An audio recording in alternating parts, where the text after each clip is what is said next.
All right. Check, 1, 2. I believe we're in. Yeah, it looks like we're good. Awesome. Go ahead and talk for me, guys, real quick. Looks like it's being a little wonky. What up, gamers? Hello! Yay. All right. So, welcome. Welcome, chat. It's Thursday, which means it is Kjol. We're doing something special tonight. If any of you have been with us for some time, you know that there is this evil Illuminati organization of changelings within the land, known as the Syndicate. The party has been attempting to root out what their purpose is and what they've been up to, and they're getting some clues along the way. But I thought a little origin story would be kind of interesting for the Syndicate, and so Luna and Offbeat Outlaw are going to be bringing in this origin story for the Syndicate, which I'm really excited about, and I'll get a little more into that as we go. But that said, this is rooted from Tuesday's one-shot where we had Taylor and Tracy and Good Grief George do kind of this Sherlock and Watson parody where it was Lockshire Gnomes and Doc Watson. They were both gnomes, and there was a train heist, and there was a Tarrasque that was summoned, and a French Joker. I can't hear you at all. You can't hear me at all? I got my volume all the way up. Heckin' word. Check 1, 2. Chat, can you hear me? It's very quiet. It's very quiet. I will be louder. Do you want to listen to yourself? Yeah, sure. Just, you have to talk. That is better. Awesome. Apologies. So, that said, in that Tuesday one-shot, the case that the Gnome Squad got was that one of the 5 gangs in Dunlow mysteriously and overnight went missing. Just disappeared. And that's where we're going to be picking up with our amazing LunaWolfSpirit and Offbeat Outlaw. Luna, would you tell me a bit about yourself and a bit about your character, currently residing in the mansion of Dunlow? Hi, I'm LunaWolfSpirit. You can find me on TikTok and Instagram, and I do mostly cosplay content. And tonight I'll be playing Jay, who is a changeling, assassin, rogue, eldritch knight fighter. And she... not the greatest upbringing, but she's living pretty nice right now. And a little bit cocky personality-wise, but she knows how to rein it in usually. And you're a changeling. I'm a changeling, and she has a pet / companion fairy dragon. Fairy His name is dragon. His Chromatic and gorgeous with the wings of a butterfly and the breath attack of a euphoric. It's very strange and very fun. They also have telepathic abilities. Offbeat. Hello, friend. Hello! I am Offbeat Outlaw. You can find me on all places where I am found, on YouTube and TikTok and Patreon. However, I am playing tonight Lance Whithammer, and for the first time in over a year, I'm playing something that's not a variant human. I'm playing a changeling as well. However, I did take custom lineage because I love feats, man. Tasha What can has I say? allowed it, and so here we are. We can do what we want. Yeah. Custom lineage. It's beautiful. It's great. Lance Whithammer is a Blade Singer 10, Rune Knight 3, Paladin 2. He has a background as a criminal, and he's lawful evil, more or less. The laws being his own. Committed to clan more than country. Yes, he is incredibly strong with an 18 strength, very thick with an 18 constitution, and very smart with an 18 intelligence.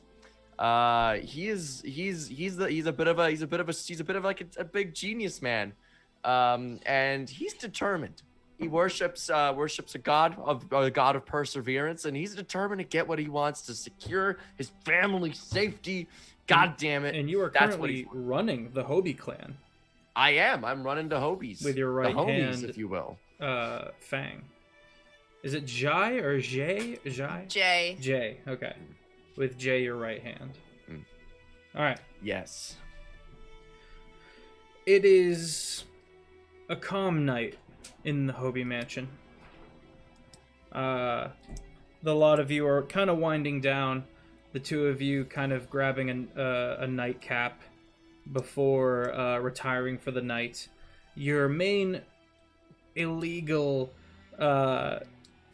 income and export is magic items. In Dunlow, kind of like the prohibition, magic is illegal, but it's still everywhere.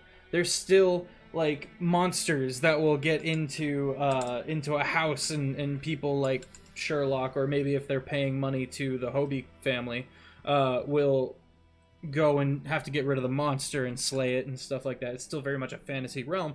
Just the magic aspect is currently illegal. There's plenty of speakeasies and plenty of other means that the Hobie family is more than happy to bring to the table for the coin under said table. Even the churches have gone underground because of their deific magics and the like. Recently, you acquired a vast store of these magic beans, which have made you run faster, jump higher, and the like. It wears off rather quickly, but everyone in the family who is old enough to potentially be in combat, that's close in the family, has been taking these magic beans. You guys can interact for a little bit before we continue. You do have a massive pet dragon, Red, in one of the back rooms guarding a very ancient scroll of summoning Tarask. You know, I don't even know why we bloody well keep that thing around anymore. It's not like we need it. Quite obnoxious. It's awfully loud. Damn, I much prefer a little dragon there. Is it Stab in it? Yes. Yeah, that's right. He's Stab. I like you, Stab. Oh, thank you. You know, it's been a long time since we felt this secure. Definitely Because has. of magic. Makes us good. Makes us powerful. I definitely agree with that. The quiet moment, kind of warm summer night, is suddenly interrupted as the two of you feel a strange roiling in your guts. There's this folding and tugging sensation, at first easily ignored, but as it slowly continues to contort, it feels like your guts are kind of tightening and spiraling up on themselves. You're not really sure what to make of it. Stab also seems to be so afflicted. You hear other people crying out throughout the mansion. And both of your grandmother kind of comes in. What's going on then? What's wrong, dearies? What's wrong? Granny, what did you put in the stew? I thought you were beans, you know, some Wait, which beans? normal beans. Some, fish. Did you go into our supply and get the special beans, Grandma? We have special beans? Yes. We do. No one told me that we had special beans. We need to label more properly, we do. I'll get the doctor.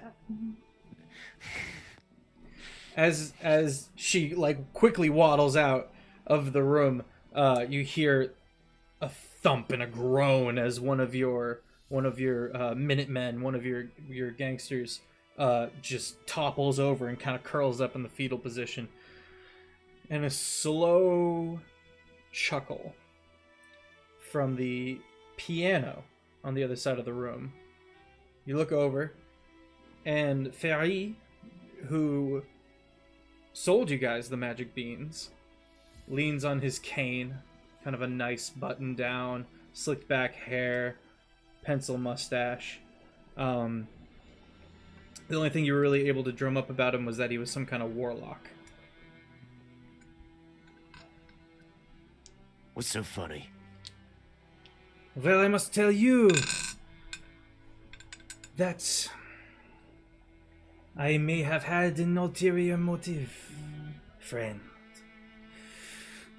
I know not why my patron has demanded to give you these cursed items, but I am most interested in what you've got that dragon protecting, so I was more than happy to go along with it. I'm gonna kill you now. The pain at this point, as you say that, the pain has you bent over, and you kind of grab onto the side of the table, and just your vision is tunneling. You feel your spine kind of being compressed and bent at the wrong angle. You feel kind of this almost gravitational tugging sensation. Your arms, you have to fight to keep your arms from your chest. I'll kill you once this is over. Have a fantastic trip. I know not where you are going, but au revoir. Slowly your hands, because of the almost magnetic pulling sensation, are pulled into your stomach, and you're folding, your arms popping out of sockets, your head being pulled down, and slowly, horrifyingly, you begin folding in on yourself. Can I make an Arcana check while this is happening? Sure. Can my brainy think fast enough You to can do roll that? an Arcana check at disadvantage. Okay. That ain't looking good. Oh, it's looking bad. That's a 7. That's a 7. Yeah. Cursed beans. Those beans were not good. Luna, can you move the mic a little closer to your mouth? Thank you. Is this better? Much better. Okay. The horrifying vision of your back snapping, the horrifying feeling of your back snapping, and your vision seeing your stomach, your ribs kind of cracking inwards. You can see it happening because you're slowly folding inwards towards your stomach. An intense, painful situation that probably should render you unconscious, but it doesn't. You sit there, compressing, folding, compressing, folding, compressing, folding, until you're just this little marble of pain and just agony. And then you're gone. The pain suddenly ceasing. The last thing you hear is Ferry chortling and begin playing the piano a little bit, testing a few notes. You vaguely note that one key is out of tune, and then you're gone. Granny's gonna kick his ass. She better. Oh, go watch the one shot on Jake and Pfeffer's YouTube. He does horrible, terrible things to Grandma. No! When Lance comes back, he's gonna turn him into paste. There will be murder. There will be Horrible. blood. Terrible things. I'll say this much. She gets, force-fed, hundreds of diamonds. No! That's horrible. Yes, it is. You know what? I was originally gonna plan on Ziller killing Lance Whithammer, but Lance and Ziller are gonna team up as soon as he hears about Granny. We're gonna come back and I'm gonna kick your ass, French man. I'll never forgive the French. Never forgive, never forget. Baguette. So, blackness, cessation of pain, and then brilliant cascading rainbow of colors flowing. You're conscious. You can see, you can speak, you feel like you can breathe, but you're probably not actually. You're almost moving through space, but it's not. It's folding in on itself. A voice thrums. And as it speaks, the almost rainbow stream of iridescent hues like shakes in movement with it. I'm sorry that this had to happen. But know that I am only trying to save a land that I find dear. You see other motes of light that are the other men and women, maybe 200 or so, all careening along this rainbow road. Oh no, the Mario Kart references. Zebra, are you in here? Don't do it. Pain!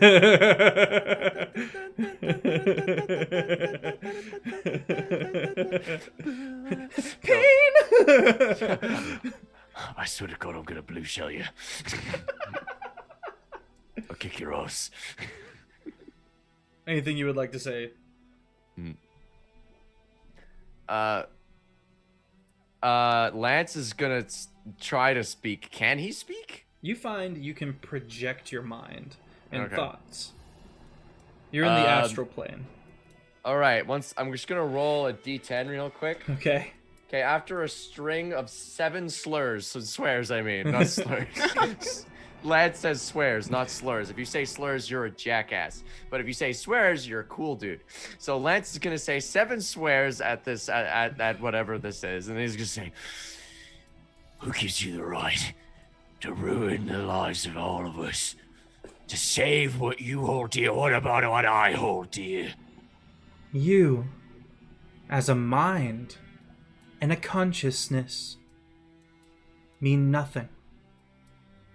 But you, as a soul, is incredibly valuable.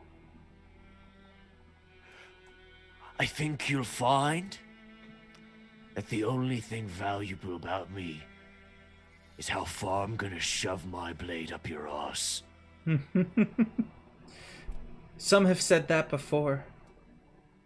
Few have meant it. They've all meant it. You have met us. If I'm being honest, I don't even know or care who you are. My You will. warlocks merely travel the pains and bring them to me. Souls, to prolong the death of my home. Tell you what, you spectral bastard. I'll not only end this country faster than any world disaster ever could. I'll find you, tear your head off, and parade around it in my front courtyard. You don't know how long I worked. You don't know what an enemy you just made. You do not know what is, what isn't, and what could be. You mortal speck. You little flame. You and this at this point, stab cuts in. Oh, I'm gonna eat you. I'm gonna rip you, and I'm gonna tear you. And it's gonna be so fun it is. I'm gonna break you into tiny little bits of glitter. And continues to roil on. Slowly, Aurori finds herself distracted and just leaves mid tirade. Stab slowly pitters off.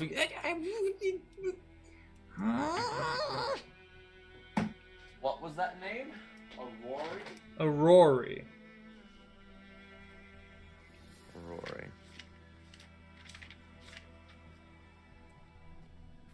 Fang. If we're still with each other wherever we end up, promise me we will burn this place to the ground before we feel sympathy for anything on the other side. I swear to you that. You and me. Always. You and me. You feel yourself condensing. The long stream of light that is you, almost water-like, beginning to form back anew. And you see it. You see the pain, the new pain that you're traveling towards.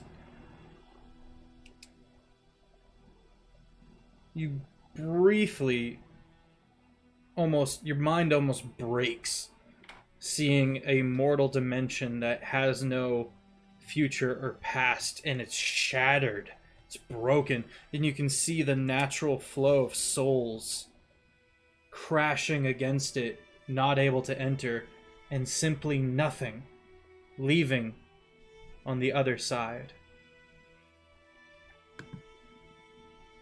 And then you're in it, and then you're there. The first thing that hits you is an absolute bitter cold. So cold.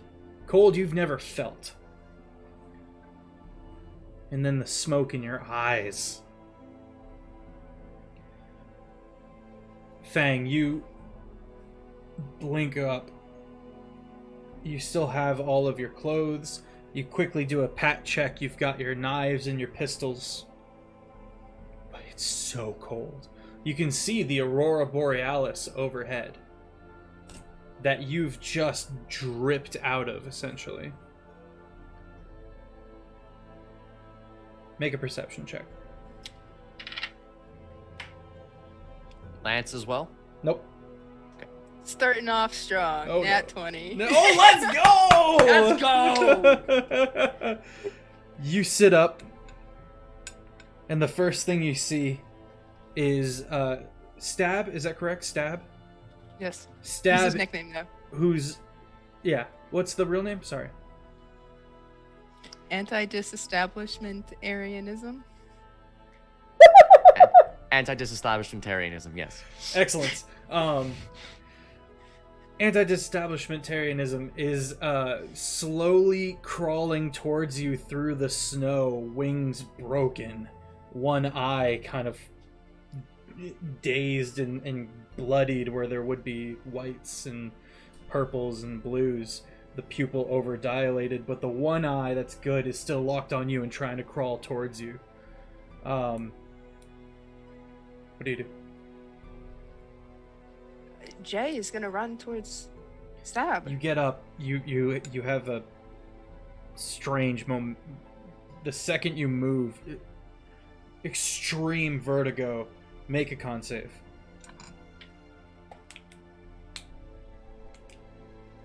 Seven. Okay, you hurl. You bend over and you just puke your guts up. Stew. Grandma's stew. The freaking leftover beans. And you move forward to get Stab. Picking him up. Holding him close. You look about and you watch as the Aurora Borealis begins, almost like condensation, just starts dripping iridescent rainbow bits slowly into this burned down village you're in. The fire's still hot, coals still bedded around you. You have to be careful where you step. This is difficult terrain, but you're not in immediate fire danger. And those iridescent, shining drips splash onto the ground and begin coalescing back together into the human forms of your brethren and sisters. Lance, the cold, man. And then it just ices into your lungs. Fang, you can see him.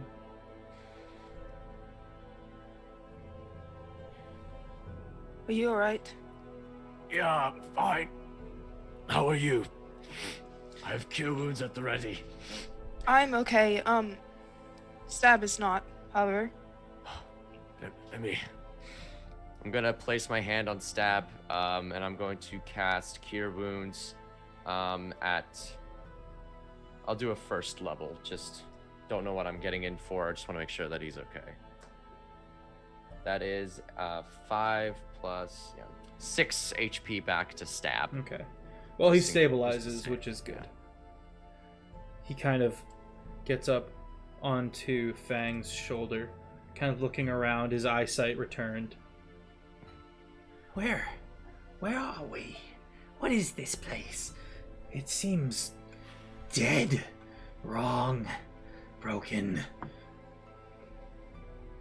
I'm not certain, but it's bloody cold. Fang Right. curls up around your neck for warmth. Broken wings kind of latching onto you. All right.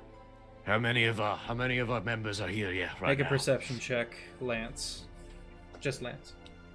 Hell yeah, dirty 20. All right, dirty 20. You see about 200 of your men.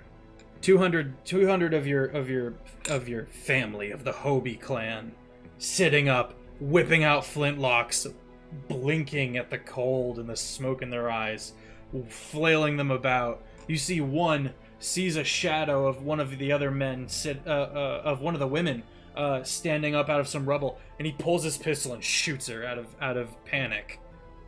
All right, I'm gonna take my flintlock. I'm just gonna fire it straight up into the sky, and at the same time, I'm gonna shout, "Hobies! They all stop, look to you. Shut the hell up! I don't remember training a bunch of weak-willed piss babies. Spellcasters! I want everyone out of this burning rubble. We're gonna find ourselves a place to set up, and I want us all be getting ready to cast ourselves Leomund's hut. I want everybody, groups of 9, together. We will rest the night, get ready. Next morning, we find a town, raise it, take up stock, kill the light, and burn this place to the ground. They all chant, the gang rallying. Many people running to each other's aid. Immediately, the one who shot the other, immediately bolts over and calls over a healer. The fires begin being put out, and people begin organizing a bit of a defense area. They have no idea what they're in for. You can see you're on this massive cliff face. You're not up on the edge at all by any means, but you can see that maybe 5-10 miles away, there's this massive drop. And past that, it's very hard to see because of the winds. You think this might actually be like the summer era, the summer season for this place, because past that huge shelf is green. You can see forests, but here it's just cracked, frozen stone tundra. You can see some mountains to the north. The shelf is to the south. The shelf, if you have the Kjol map pulled up. To the west, you can see this massive lake that is frozen over, and also to the south, right along the edge, maybe a little bit to the east, you can see smoke, lots of smoke. All right, so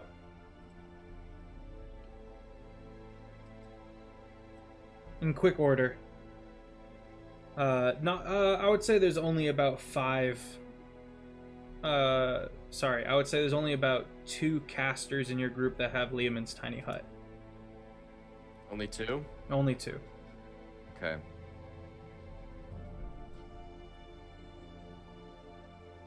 Oh, god damn it. So how many wizards would you... So there's only 2 wizards that we've trained so far? Yes. Others are sorcerers. You have 1 or 2 bards. You have a lot of rogues and a lot of fighters. Okay. Of the ones that are your immediate actual blood family, Hobie blood, those are the changelings, and those you have turned into rogues for the most part. Okay. All right. You have, I would say, 5 clerics. All right. Fighters, get healed up by the clerics. Y'all are gonna start scavenging rubble, and we're gonna be making ourselves some makeshift shelters. So the 2 that we've taught Leomund's hut to, get women and children in there. Our young whelps. Make sure that we have a next Unfortunately, it generation. is just the 200. Sorry, not unfortunately. Fortunately, it is just the 200 fight, like the 200 Like trained of soldiers. the gang that was given these beans. Okay. So there's there's women obviously, but there's no children. Okay. There's no All right. elderly either. In that case, make yourself some makeshift shelters, casters. Take as many as you can in the tiny hut. I'll be taking with Hobie clan within me, and we'll be discussing what we're supposed to be doing moving forward. How much health would you say that we have right now? Max health. We're max? Yeah. Okay. In that case, Fang, what you suppose we should do? We have to scout the area to find out what's around us. Clearly something started the fires here. It is at that moment you hear a yell and a shot ring out, and it's on the other side of the village. What do you do?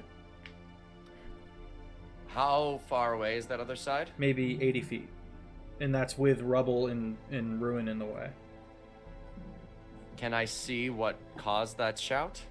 No. Okay. You can make an athletics or an acrobatics to get up on some rubble, but if you roll poorly, it might collapse. Okay. I'm going to activate a use of my blade song. Okay. Give myself 40 feet of movement. And then I'm going to take my action to dash over there because it's 80 feet away. Okay. You manage to spot one of the remaining cobbleways, and you dart over and you start hoofing it. You get about 70 feet into your charge when you come across a frantically reloading rogue woman who has a changeling who has changed into a halfling and is quickly darting backwards. Before you is this crazy looking creature that I will take a picture of and put in the Discord. Hey guys, there's a Discord. It's where I post all the fantastic pictures that I stream with. It looks like a scavenger of some kind. It's slowly grabbing corpses and weapons and just adding it to itself. Picture coming. This, you're gonna see that this is not a construct though. We don't have constructs just yet within Kjol. So this is some sort of undead abomination. Posted in the Kjol Discord. Oh, this thing. Okay. Oh, this thing. I've used one of these before. Oh yeah? Yeah, they're fun. I like them. I like It's them a gonna lot. be a good time. Except this one's an undead. Oh, is it undead now? It is. No, no.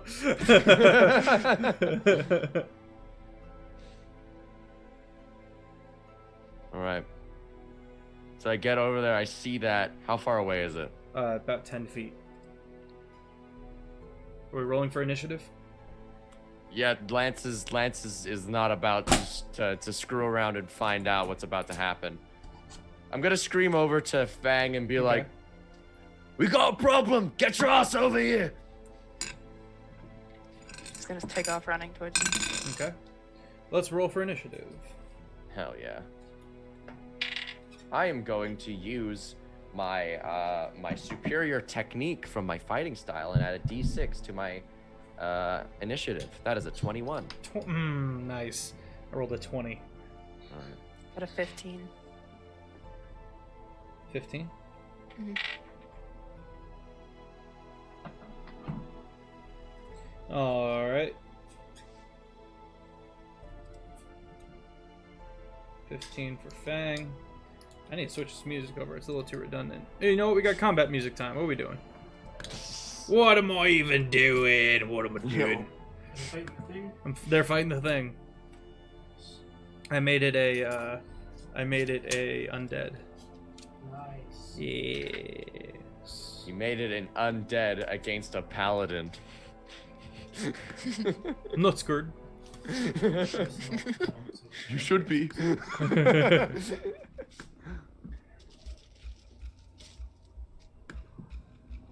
Alright, back in it like. So you do have some armed forces with you. You can call upon a volley once you have commanded them to get set up. Is that an action or a free action to command? That is a them? free action. Okay. They're not currently set up though. Okay. Am I first? Yep. Awesome. I'm gonna command back to them and be like, set up for volley! They begin And- taking half cover and the like.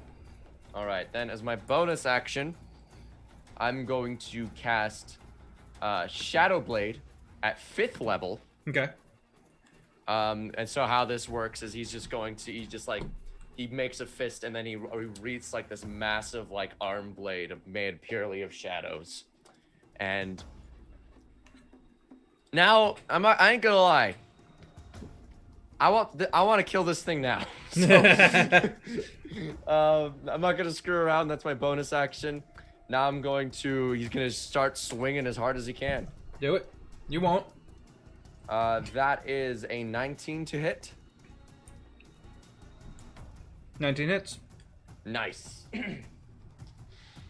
Okay, so that is going to be 4d8 and I'm going to smite after this. This is a 4d8 on just for the Shadow Blade. Okay. Plus my modifier, so that is 12. I'll write this down and tell you. Does this thing have any resistances? Oh yeah. It's got a bunch of Okay. immunities and resistances. Okay.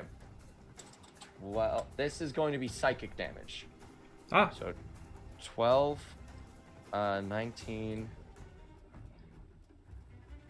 21, 26 psychic damage. Okay. Then I'm going to do a 5th level smite. That's going to be 6d8 because it's undead. Okay. And that is 11, 12, 15, 20, 29 radiant damage. Does it look like the damage had its full effect? Radiant? Yes. The psychic as well or no? Yes. That is awesome. So in total, What's your that's going to passive be... insight? My passive's 12. Okay. 55 damage on that first attack. Okay. All right, attack number 2.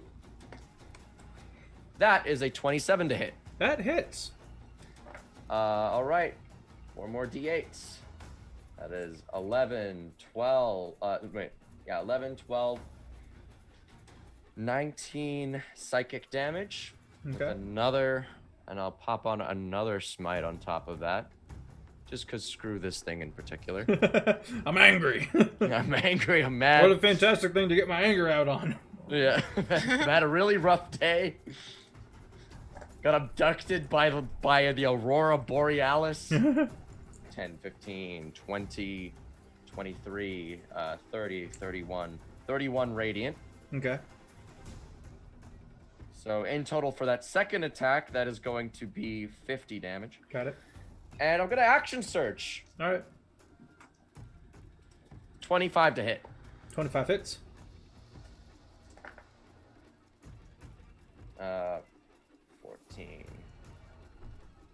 16, 20, 25. And I'm gonna pop. Do I have enough smites for this? Yes, I do. What's your Pop on passive another perception? smite. 12. Okay. Does it look like my damage is working, or does it look like some of it's It looks not like going your anywhere? your passive insight is what's telling you that information. I already told you yes. Okay. Okay. That is 14, 21, 24, 27, 29. 29 radiant damage on top of Okay. that. Oh, big Angie, he's still up. And I still got one more attack. Dang it! 21 to hit. Yep. Alrighty. 8, Hail Hydrate. 18, 19. Let's start. That is 24 psychic. And one last smite.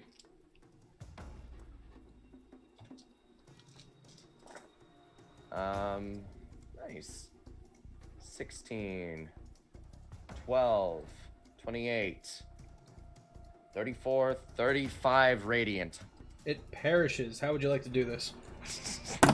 So, Lance is just like, he sees this thing. He just, in his head, if you like flashed inside it, he just sees Aurora. So when he gets this blade, he makes it like the size of himself. Okay. So the first strike is stabs through. The second one slice up. Strike number 2, cut to the legs, and then strike number 3, just before he grabs it by the throat, brings it down, just blows its face off. The gang cheers as you decimate the thing. All right. That's the end of combat. Jay finally makes it over to him. It's like, you couldn't have let me get one hit in. I was very angry. So am I. I You didn't think about my feelings. I mean, you can probably stab it again. I could. Can a cleric bring it back? Jay wants to stab. It's an undead. No. Damn it! All right, I promise. Next time, I will wait for you first. You get the first hit next time. Right. I pulled out my fist for a fist bump. I cast guidance on you as a cantrip. The shadow blade's just gonna fly away.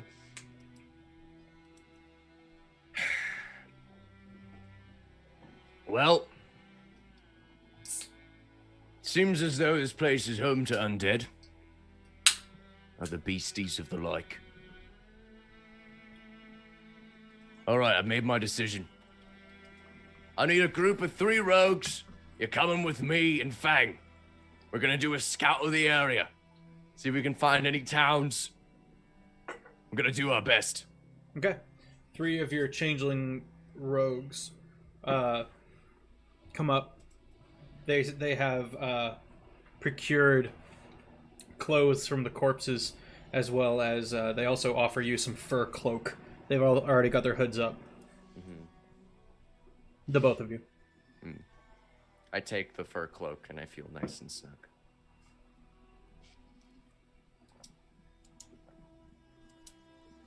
Take the other.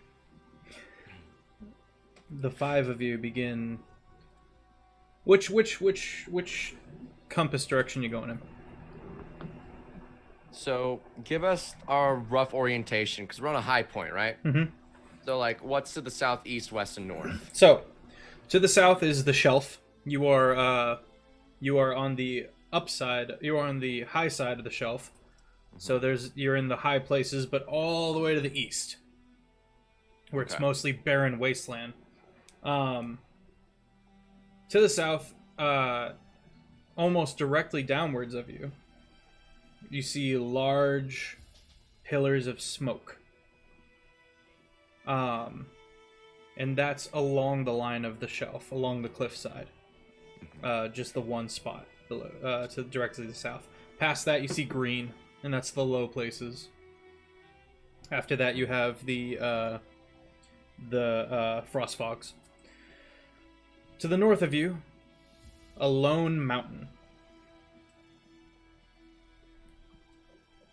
To the east of you, looks like just endless desolation of just nothingness, just these cracked, shattered stone lands, like craglands.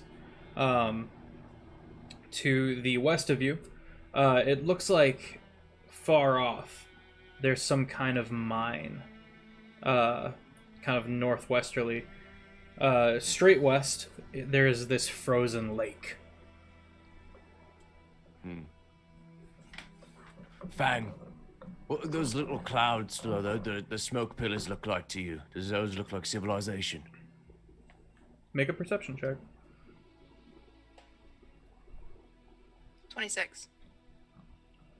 Looks like industry, actually. Like chimney stacks. Looks like more than civilization. Looks like they're thriving. Not bad. Do you suppose we should head there first? Talk to some locals along the way, maybe? See if we can figure out where the hell we are. It would be wise to These places. orientate us. It would be wise to orientate ourselves much better. All right. All right, crew. Let's head on out. The five of you and Stab begin making their way southward. You find a road after a little while of heading towards it. Kind of this broken down cobble road. Not a lot of places to hide. A few occasional sparse trees, boulder clumps, and the occasional like open fissure, like a big wide crack in the land. And you're noting one of these cracks when all ears perk up. Hoofbeats. Many hoofbeats. Maybe 3 or 4. All right. Be on your guard.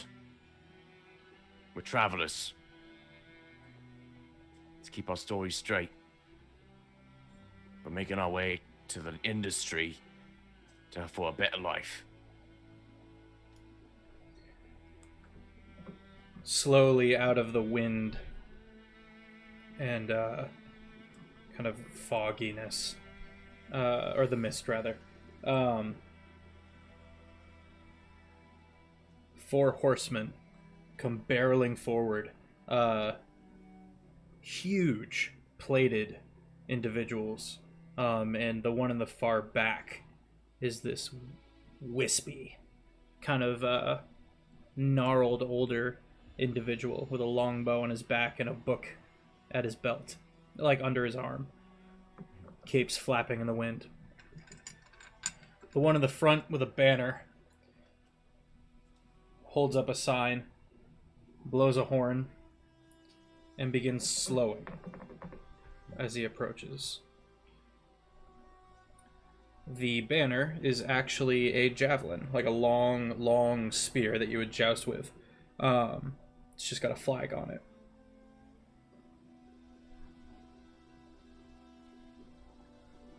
Good morning to ya. Kind of pulls up alongside the party. You coming from hello. Iverstead? What news from Iverstead? No, we're somewhere that's we're just a settlement just outside of Iverstead. The one in the way back goes, "There's nothing past Iverstead. That's goblin territory."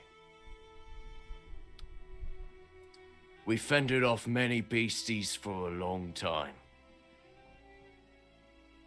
Alright, well, we've heard rumors that Iverstead's come into some trouble, and thought we'd have a look.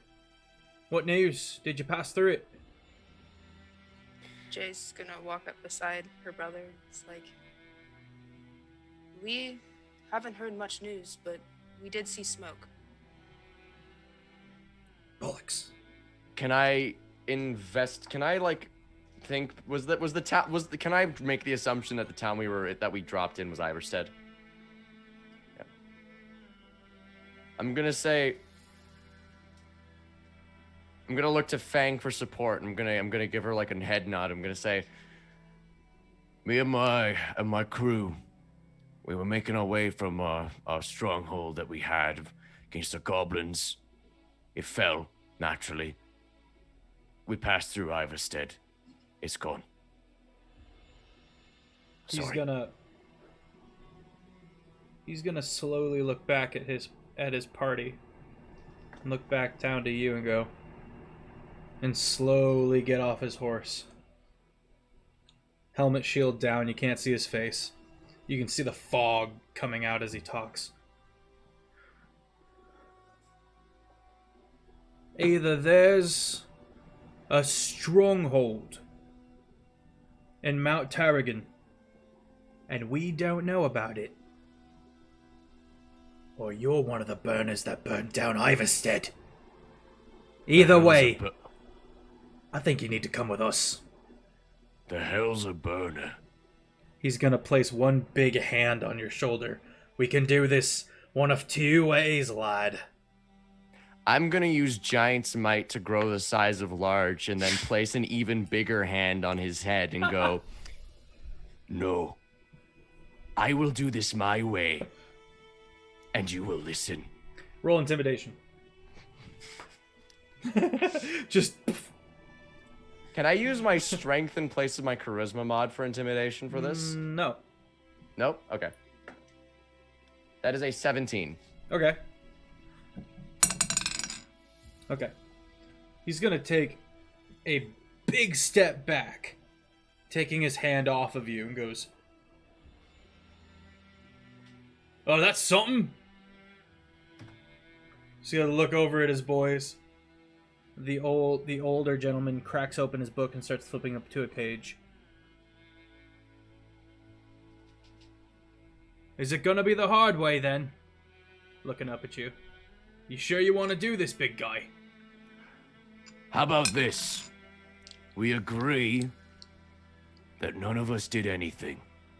I'll take you to what happened, and you goddamn well believe me when I speak. That sound fair?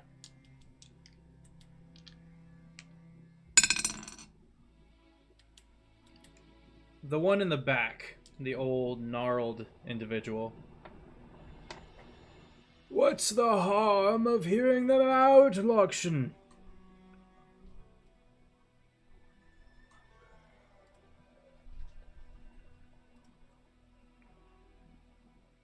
"I want to hear about this stronghold."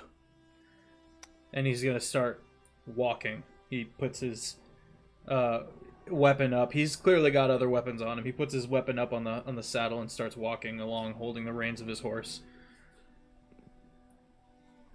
I signal the Fang. I say, Tell him the whole truth. Tell him about Dunlow. Jay's gonna walk up and... We're not quite sure how we made it here. We're not from this...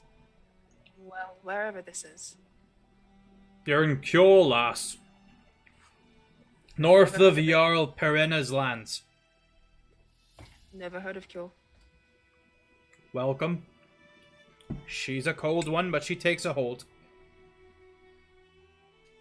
Yes, it is quite cold. We arrived here only shortly ago. I'm not sure how. More details. He's gonna keep walking. Well, most of my family ate this soup. And Soup. we believe it was poisoned somehow with some sort of magic that crumpled us up somehow and spat us out here. We traveled through this rainbow-like... You can still see the Aurora Borealis above you.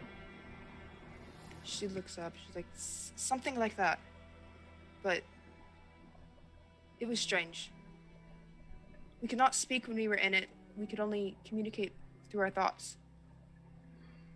He looks more and more bewildered, and you see him like do like a "can you believe this" kind of a sound back towards the group, but the wizard is like leaning forward, very interested in everything you have to say.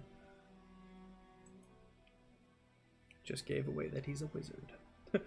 It wasn't a secret. Tell me! And he kind of kicks his horse forward a little bit and joins the party. And he also absently like passes a water skin to one of the rogues, who like pulls it, sniffs it, and looks to Lance. What? Well, he's looking to drink it. Lance is gonna take it and just. It's Sorry. it's abysmal. It is you have had much finer liquor. This is probably moonshine if moonshine didn't have enough kick but was still tasted terrible. And you realize one very important detail. You have at least one brewer in your gang that can make significantly better liquor than probably anyone in Kjol can. Just gonna spit. I'm just gonna like. What in the bloody blazes are you lot doing with your liquor? That's mead. That's mead. It's honeyed Mead? wine. It's piss. Then give it back. I will. God. Takes it back, takes a long, pointed swig and eye contact, stoppers it, puts it away. Yeah. Go on, lass, go on, tell me. Tell me about the Southern Lights. Yes, that's what they're called. The Aurora Borealis, indeed. I studied them in the Arcanum. Legend tells of a great hero that was able to harness its work and its magic and do powerful things. End the dragon and giant war. I know, giants. Interesting fellas. You're telling me that Aurora, that colorful bastard, is a deity? It spoke to you? Not only did it speak to me, it told me I was insignificant as it snatched away everything I had spent the last 15 goddamn years building. What did he say exactly? And he continues to pester the lot of you with questions and tries to like bribe you with like really crappy biscuits and water and stuff like that. And he just writes down everything that you say. Is there anything untrue you would like to sow, or do you want to stick to the truth? Let me think for a moment. Okay. Let me think. I'll say it's in Lance's character to exaggerate the coldness of Aurora. Okay. He's not going to touch on like how brilliant or magnificent it was. He's going to say she was frigid, she was mean, she was unhelpful, heartless. He will mention a little bit though, like she's something about souls and panes and whatnot, window panes and glass. Okay. Mo Potter. Okay. That drastically changes the main... Well, it doesn't drastically change. That drastically defines core elements in the Arcanum in the current campaign. Mm-hmm. That's pretty awesome. Are you a wizard? Ah, I am. I'm a Graduated wizard. top of my year. There was only like 5 of us. I've killed 100 men. Okay. You're telling me you studied to learn your power? He flips to a page and goes, and then you see a fireball whip to a bunch of boulders and huge detonation. Lance is gonna take out his book, and it's pointedly, it's very like rough spun. Every single page is a page that's been taken from another wizard, and has been stapled into his book. He's just showing. Blast! And then a fireball's gonna speak out in the same spot. You could learn much from the Arcanum, but I also imagine we might be able to learn some from you. Potentially. I don't like working with wizards. The conversation comes to kind of a grinding, awkward halt where he continues to try to get a little more information out of you guys, but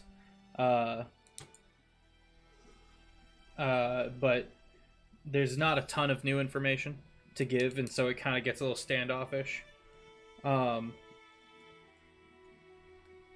He does tell you one thing that's kind of interesting.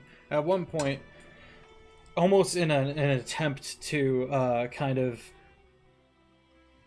ease the tension that's slowly kind of returning. Are you still large, by the way? I'm large for a minute. Okay, so not anymore. Yeah, I would have shrunk for a while ago. However, I would have started a ritual casting Phantom Steed, so I would be on an ephemeral steed of my own. Nice. The first, And Fang is welcome to hop on the horse as well. She will It do looks so. a little bit like a motorcycle if it was a horse. the first of if a horse could prowl. The first of this band of named ones seems a bit jealous. Writing things down. All right. Well. And again, in an attempt to kind of ease the now returning tension, he goes, "You know, the goblins actually worship the Southern Lights. Wouldn't it be a tickle if they knew it had a personality? As if there was any validity to it. It is not a god. The gods aren't real. The gods don't exist. Not anymore."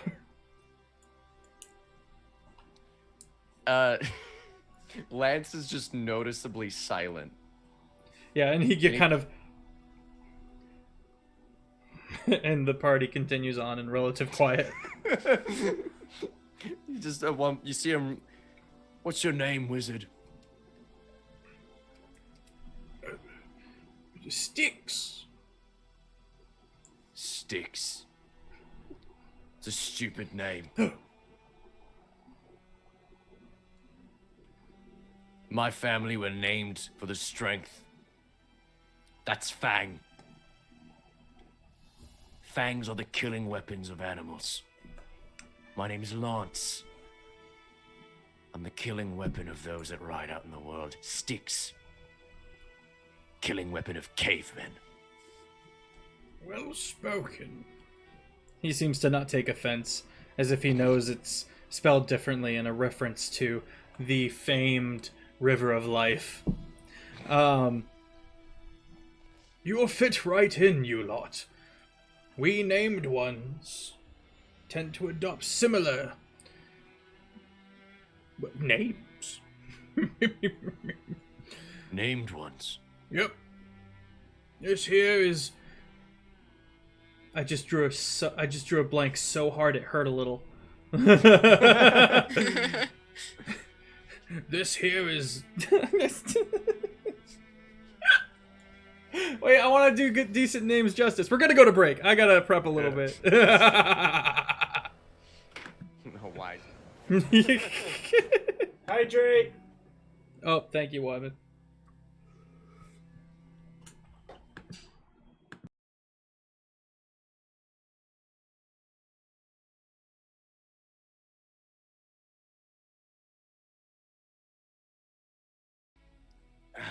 We return.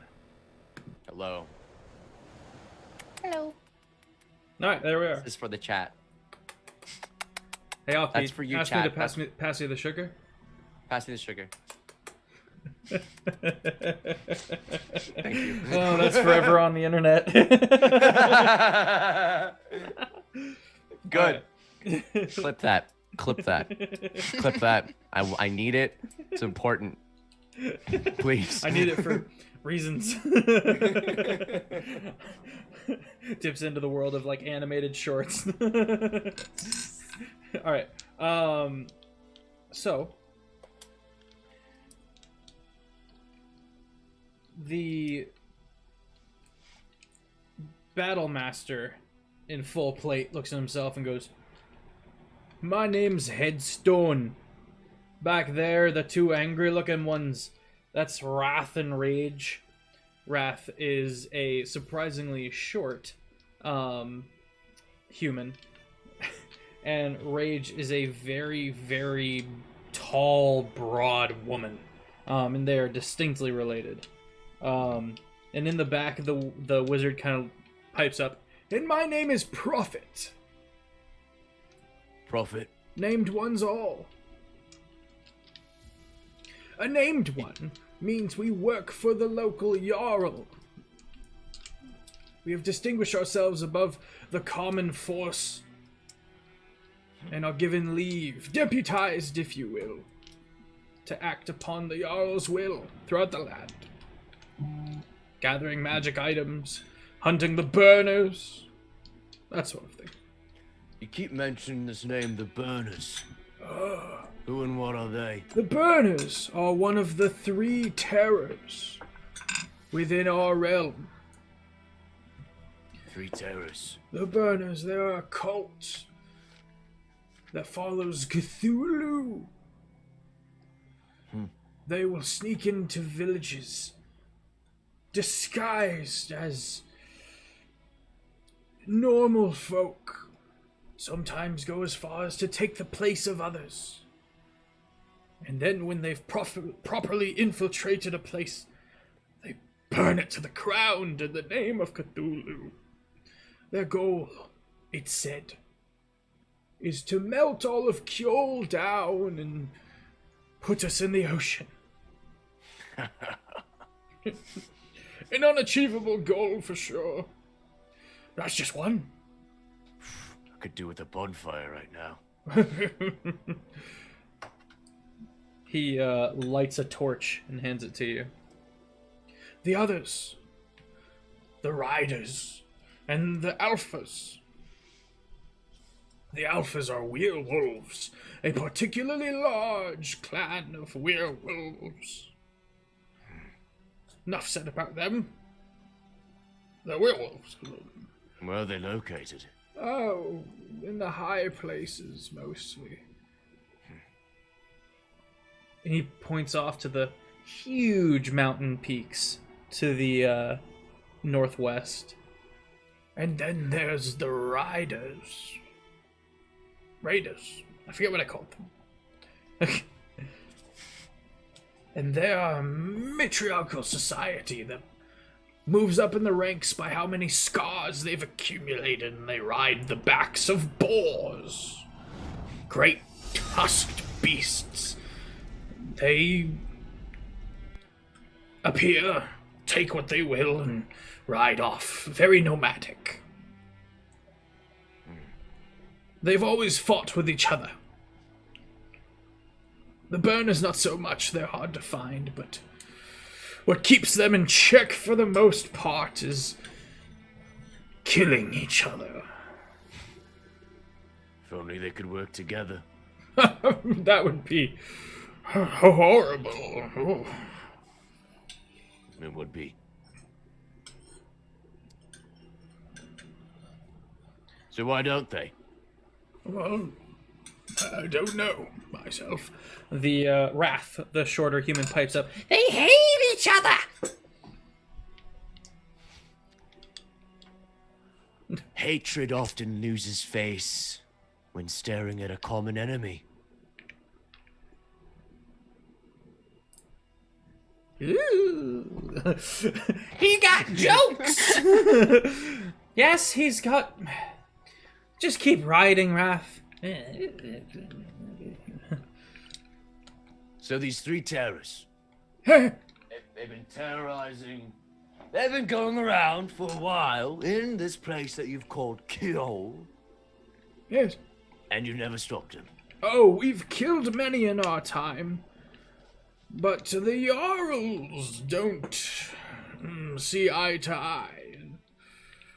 What you must understand is that while we do trade in gold, silver, sometimes platinum or copper for the common folk, we also, the Jarls, trade in magic items.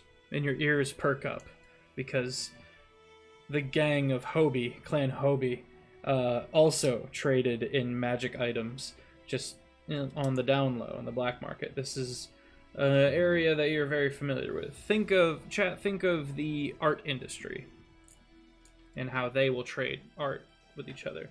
The named ones, he takes a little half bow, we collect them and bring them to our Jarl. The more magic items a Jarl has, the more sway they are able to have. They might trade lands for magic items.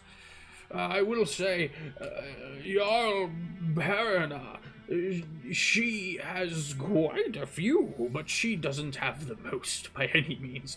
The most of our income comes from taxation and toll. We have built our kingdom smack in the single incline of the shelf. No one passes into the high places or low places without going through our kingdom.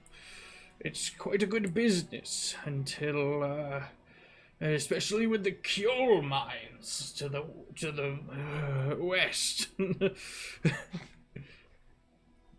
Huh.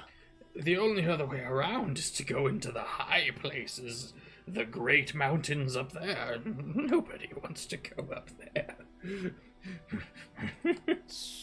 Why does no one want to go into the high places other than those bloody werewolves? Well, there's bloody werewolves, yes, but it's also incredibly dangerous. The only people that are stupid enough to live up there are the Goliaths. The tribal folk, very large. Much like you, Headstone, eh? Don't talk about my people. They're probably much smarter than you lot, considering they're able to survive up there. At this point, Headstone kind of looks over at you and lifts up his faceplate for the first time, and you can see that he is a Goliath. And he kind of leans over.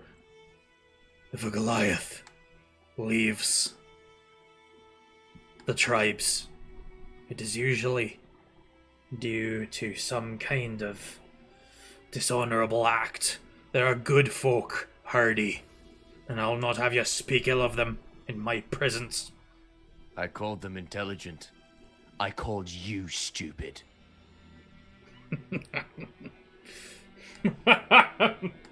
My mistake, lad. Don't mind him.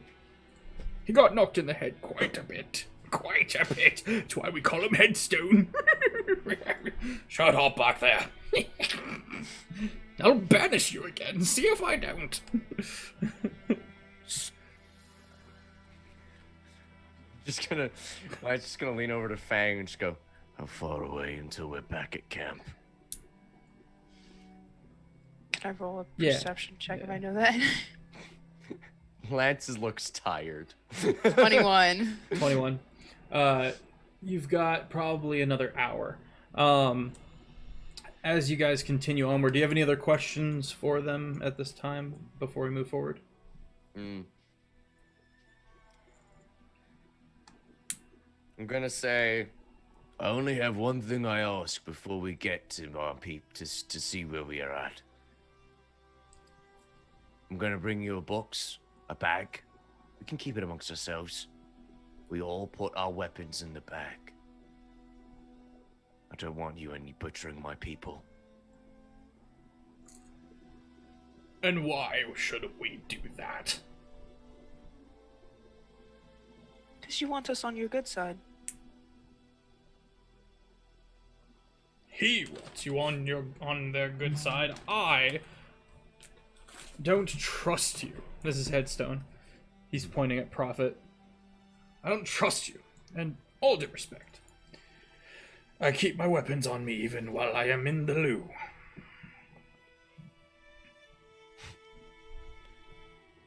Probably pretty surprised you haven't chopped your meat off yet.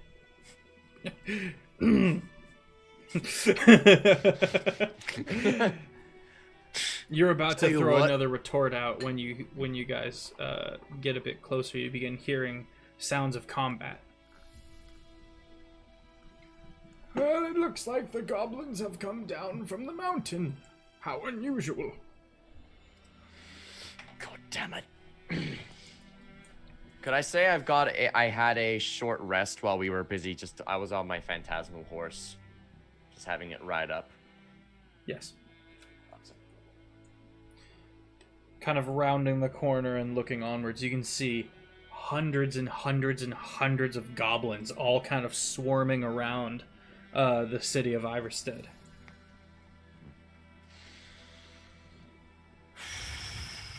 Well, you can keep your weapons on you. Help us defend what we have left, please. I do it for Iverstead. Ah! And he kind of jumps into a gallop. For your banana! He starts galloping along. Wrath and Rage kind of flanking him as they go, forming a bit of a pincer spear point formation. Spears coming down, and they begin. You watch as they begin strafing along the sides of the goblin horde, taking out a vast swath before coming around. They seem very familiar with this kind of action, and the goblins holding rocks and spears and throwing bits of bone at them that doesn't seem to have much effect.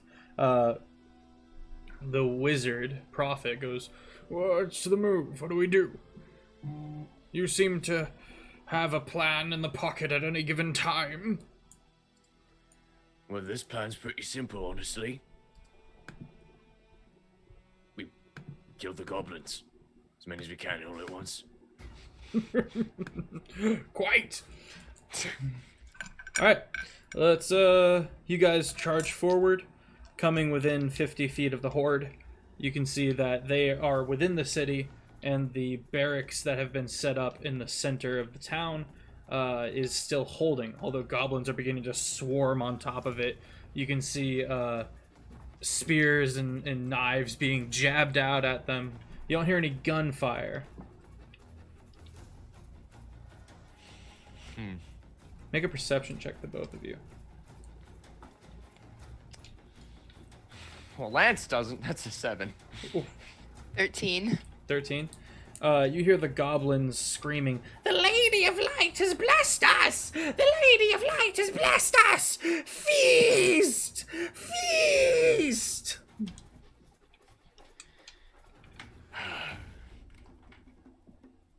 If they kill a Hobie, I'll find their king and kill him instead. Alright, roll initiative. All right. You kind of barge your way through multiple... The rogues beginning to fan out, doing what they can from their... They follow quickly behind you and Prophet as you carve away into the center of the courtyard of downtown. And they begin fiddling their ways through the alleyways to assist in what ways they will. With my superiority dice, that is a 21. 24. Nice.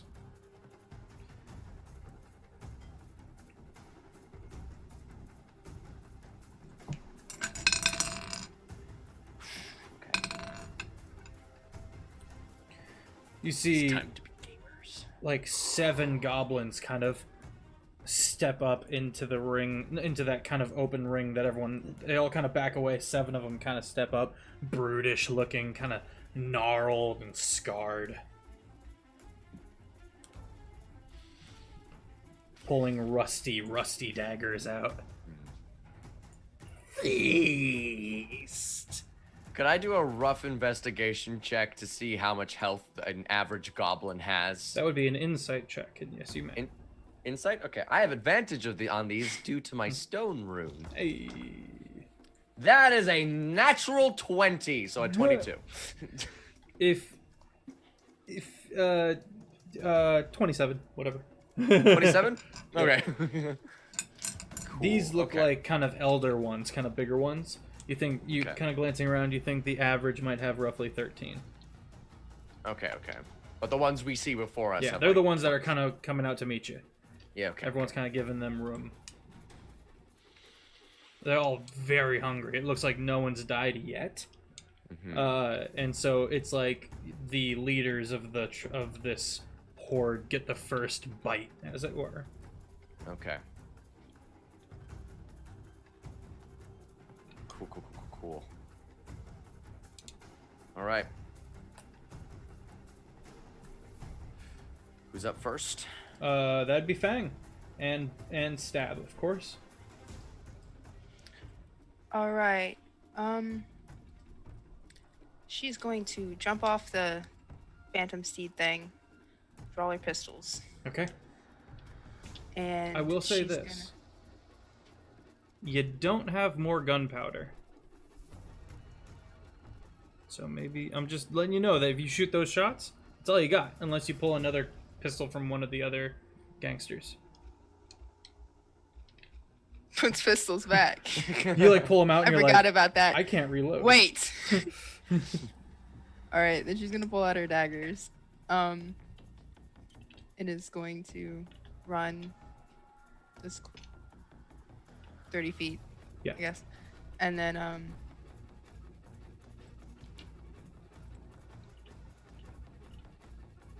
that'll put me 20 feet away from them, right? We were like 50 feet. Sure. Um. Depends on when you want to jump off the horse. You can close if you want to. Okay, then I'll close. Okay. And then I'm gonna swing twice at the closest one. Swing. The gnarled goblin, almost your height, look leering at you, kind of just hunched over with one good eye up at you, the other one all mottled and broken. Got 22 to hit, That hits. and then 7 piercing damage. 7 piercing damage. Next one is a 26 to hit 26 hits. with 7 piercing damage again. Good oak. And then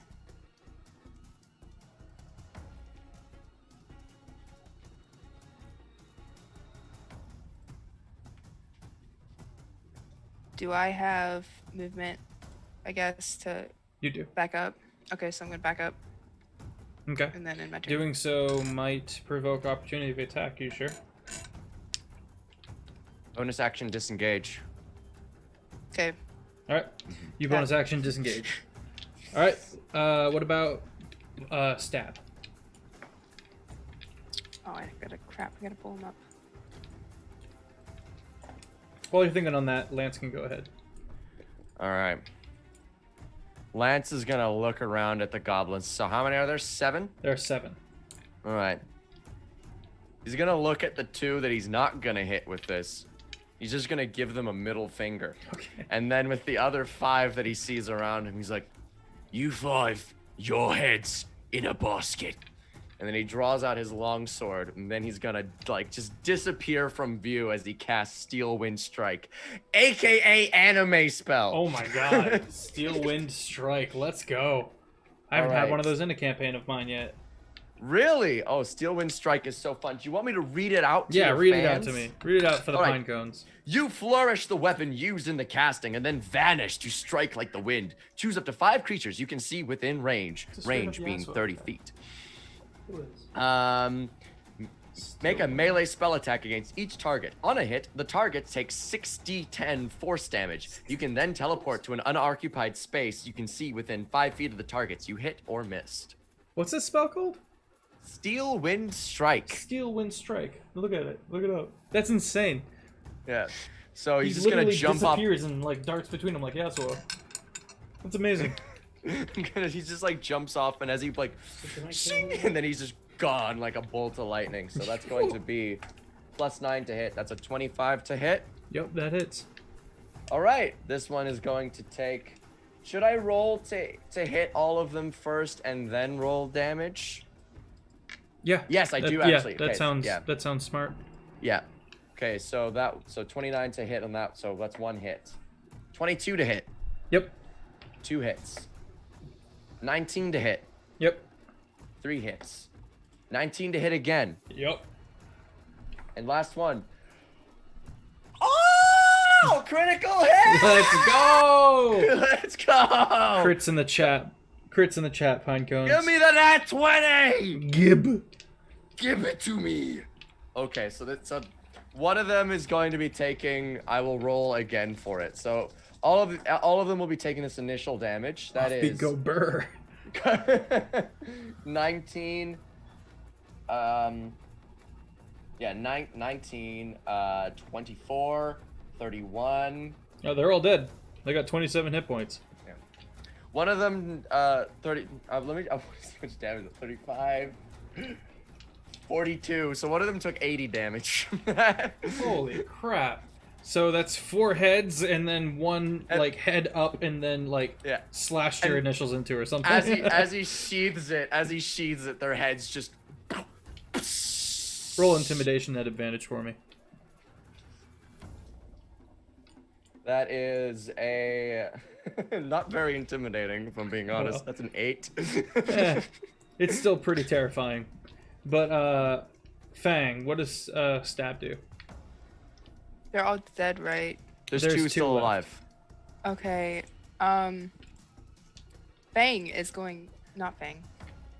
Stab is going to breathe out its euphoria breath, and that the closest goblin, and that exhales a puff of euphoria gas at one creature within 5 feet of it. The target must succeed on a DC 11 Wisdom saving throw, or for a minute the target cannot take reactions and must roll a D6 at the start of each turn to determine its behavior during the turn. It failed. Okay, so you got to roll a D6 now. Okay. 6. All right, the target doesn't move. The only thing it can do on its turn is make a DC 11 Wisdom saving throw, ending the effect on it like success. On itself on its success. All right. So you slash at it twice, and then stab like up your neck and on the top of your head, and just right into its face, and he just goes, "What? Huh?" All right. So that'd be what's up? I'm gonna action surge. Okay. You thought I was done? I've never done my turn. It's always my turn. Oh man, if only I had Cause Fear prepared, that would have been cool. Okay. I'm going to run up to... How far away are these goblins from each other?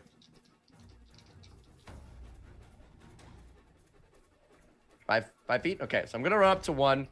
Gonna swing. I'm the one that got euphoria. I'm gonna go up to the one that hasn't been gassed yet. I'll leave the gassed one to last. All right, that is a 19 to hit. 19 hits. All right, so this is going to be Booming Blade. He's gonna take his long sword and it's now wreathed in this thunderous like energy.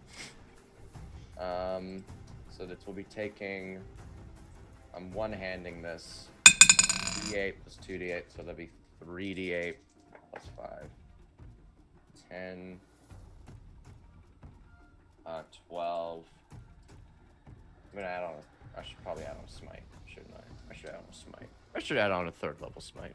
Just a cute little 3rd level smite. Just a little. Never hurt nobody. So that's 15 damage. Okay. 15 damage, and then on top of that, that is big damage. Big damage. 15, 30. Okay, dead. And then on the Euphoria Ghast one, I'm going to use my extra attack from Blade Singer, and I'm just going to swing and hit. I just want chat to know 27. that this is going to be an NPC in the normal timeline. This is a big bad. This is you're witnessing the origin story of a BBEG. That's 13 slashing damage from the longsword. Okay. He's actually no, he's dead. He's dead exactly. Damn. All right. Well, with their leaders dead, the goblins like all kind of back away. They don't really know what to do. They've never seen such extreme violence. And the ones in the back who get like afraid and start running away, Wrath, Rage, and Headstone just quickly rout and start mowing down. At one point, this really big one, like a hobgoblin, kind of steps up and then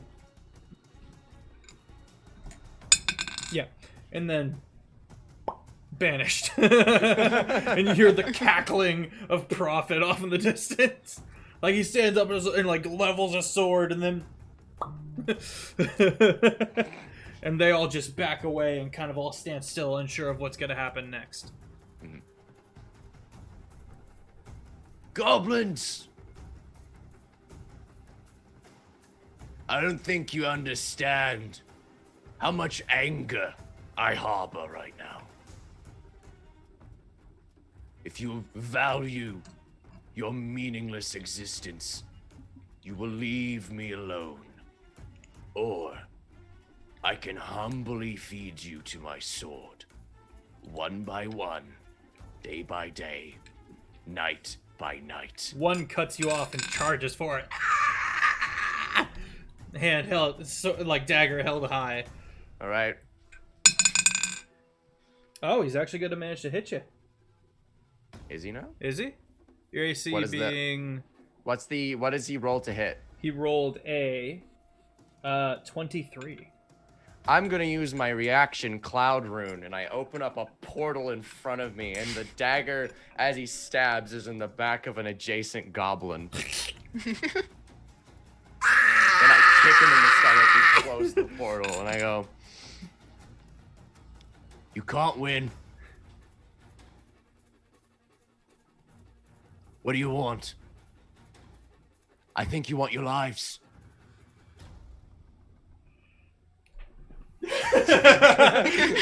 They immediately all start breaking, crawling over walls, and running away.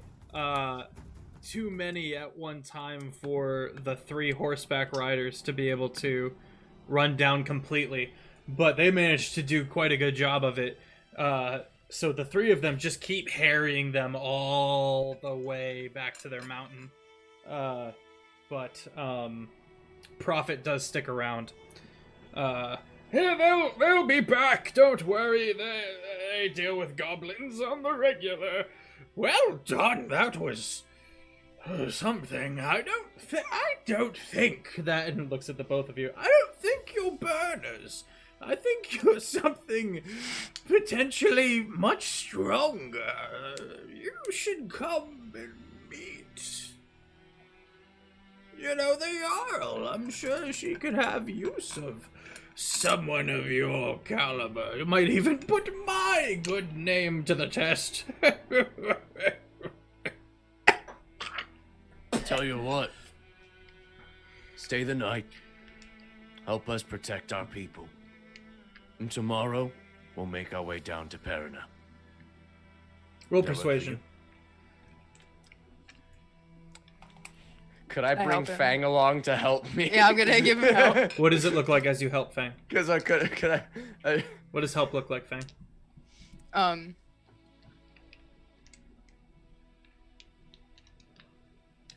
believe in you. I believe in you.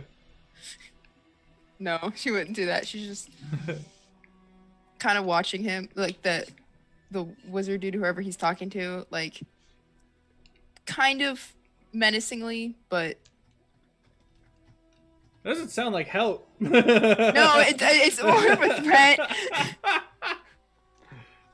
Okay, not advantage. Go ahead and just roll normal like on that persuasion. Sorry. Okay. Hey, you're acting okay, in we character. I tried. can't say I blame you. That's a. What do I have? in She's like, persuasion? "What? I'm helping." You're, a- no, you're not. A 13. 13. Mm-hmm.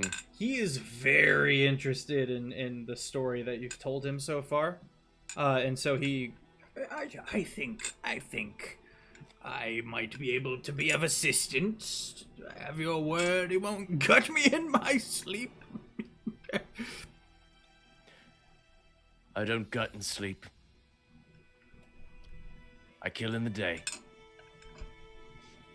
I like watching the blood leave them.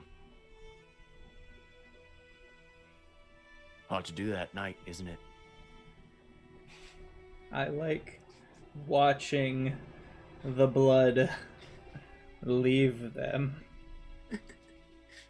Hard to do at night, isn't it?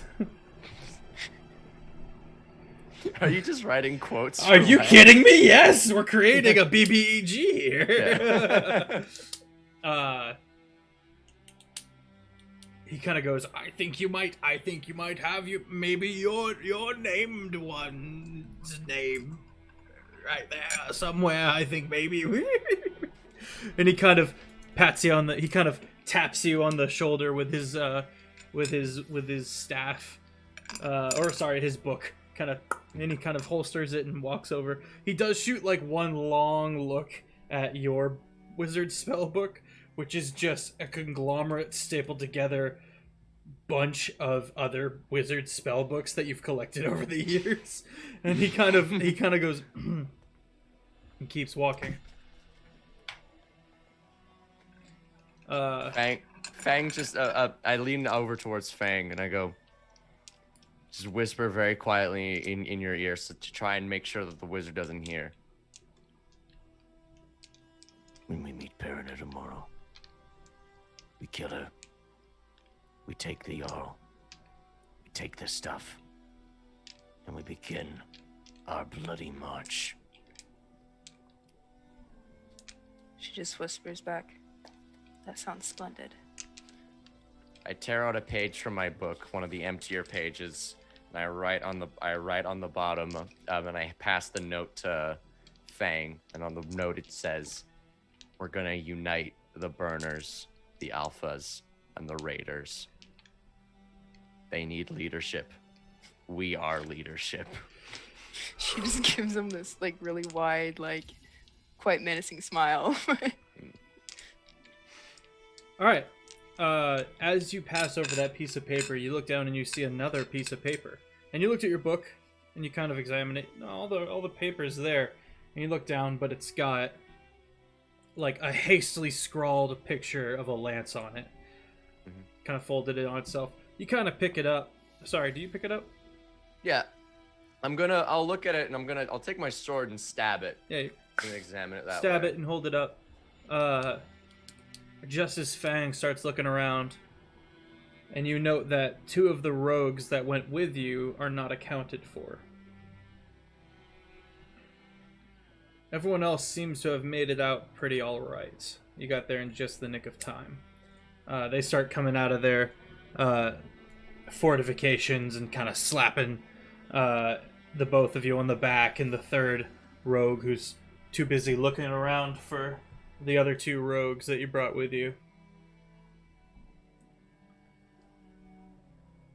I look at the picture of the lance. What does it say? You can see that there's writing on the inside that's kind of folded in on itself. You'll have to tear the paper to be Yeah. able to open it. I'll tear it and open it and see what it says. It's from Jimmy. And it says, "Me and Jen, disguised as goblins, are gonna go back to the mountain." It says that in kind of hastily written shorthand. So not so eloquent as that, but you've used this before. It's it's Thieves' Cant. An archaic version. Dunlow's version of Thieves' Cant. I'll hand it to Fang to help me decipher it, because I'm bad at Thieves' Cant. I don't conjugate my verbs well. Yeah, you're part of it. You run the criminal underbelly. It's safe to say that at least one of you understands Thieves' Cant. And if not, you've got the third rogue. But it seems that two of the changeling rogues that are with you, took the initiative to try to infiltrate the goblins. All right. Interesting. We should maintain our appearances for now. Perhaps we can hatch a plan. If we disguise, we can go and meet with Perina, get a lay of the land, come back later, change our appearances, be travelers, integrate into society, like the burners, and then we trounce the place. That should attract the attention of the burners, take down a target better than those slubs ever could. They took down a measly town, we'll take down a keep. Get their attention, show them what they could be. I Show them agree that with they could that. be us. You note two things. One, you don't have any gunpowder stores. And two, Prophet is currently holding a discarded pistol and looking at it like,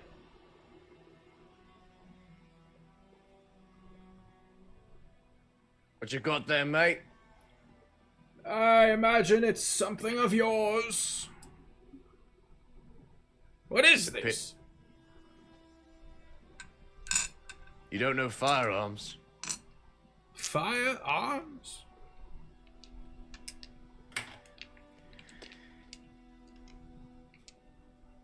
You don't have gunpowder? No. I'm not sure what you're talking about. The components for Fireball are saltpeter and bat guano. Right. Yes, of course. Ground those two up. And there's More- an explosion. I know. Don't cast the spell. Put it in a barrel. Light it. It will shoot a projectile. That's what this is. Yes. A magic boomstick. Oh, it's magic. Understood. Yeah, magic. Top. Kind of hands it back to. Actually, he goes, "Can I keep this?" Why do you want it? Well, it's magic. Might be able to learn something. Might bring it back to the Arcanum. Get some. Tell you what. I'll let you keep that. I'll let you keep as many as you like. Well, not as many as you like, at least 2. If you can get me these ingredients. I'm gonna write down the ingredients for gunpowder.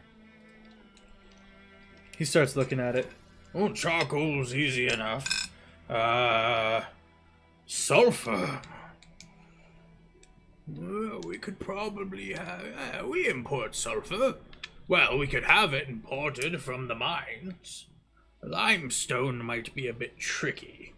We'll have to refine it to get to some of its baser materials. If you can get me that, I'll tell you everything about magic boomsticks. Of course. Make an insight check. Both of you. There's a dirty 20. Sorry, he said. Sorry, I need to retcon something. He thinks limestone is easy enough to get in the mines, but sulfur would be difficult. Okay. Got a 26. 26. You note once he says that sulfur would be difficult to get their hands on. You note he makes a shaded, almost half, like he stops himself from glancing to the mountain that the goblins came down from. He stops himself from specifically glancing at it. Real subtle. If he didn't have a business in manipulating people and reading tells, you never would have caught it. But he definitely withheld that information. You have a moment where you realize Prophet is the only one in this new world that now, aside from your gang, that knows how to make gunpowder.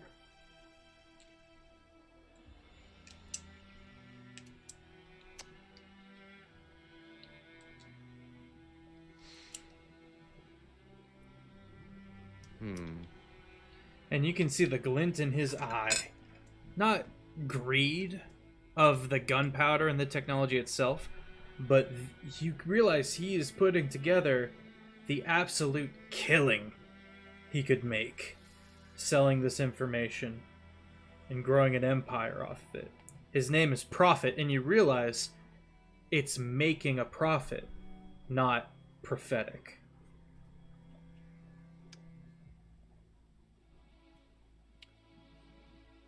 He turns, putting the flintlock lovingly into his bag, gently. He's not 100% sure how it works, but he is very excited to find out.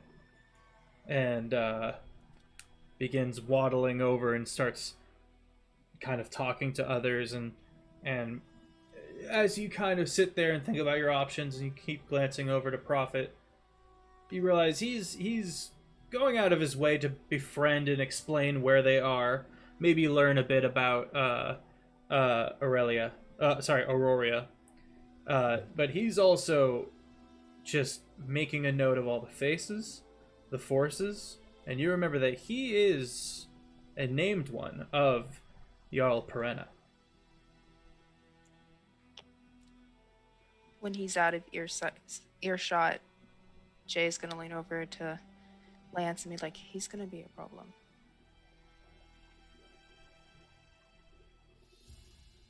Well, then we kill him tonight. I don't think I told him I had dark vision. I'll see his blood run. Oh, goodness. Day or night.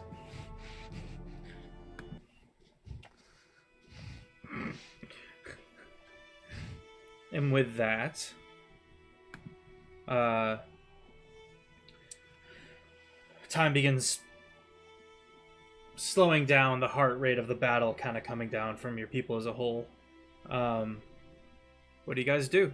What do you do with your people as the day begins to... Honestly, we're in mid-morning at this point.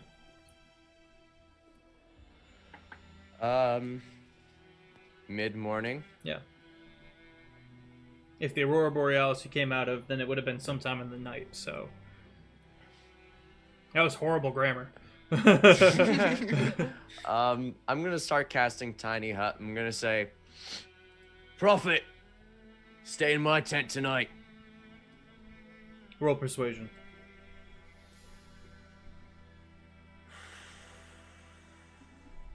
I cast guidance on myself very subtly as I do this. That is a... Oh, thank God I rolled 4. 15... 16?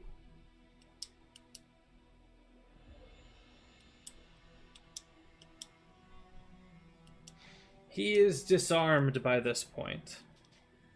And it goes...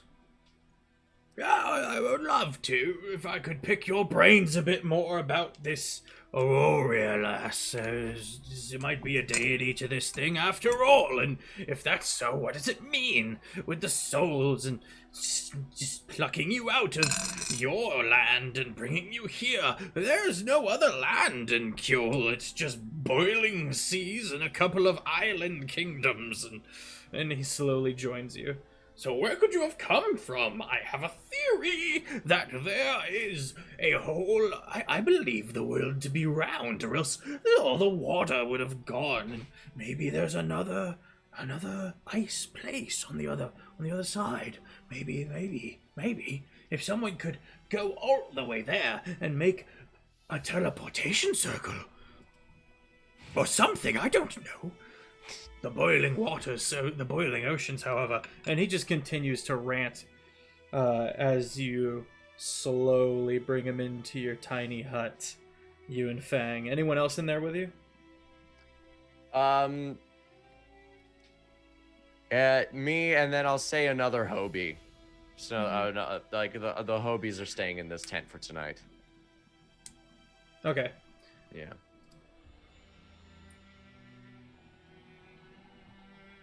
So then I say to him like, You know, I will say that traveling here was most painful.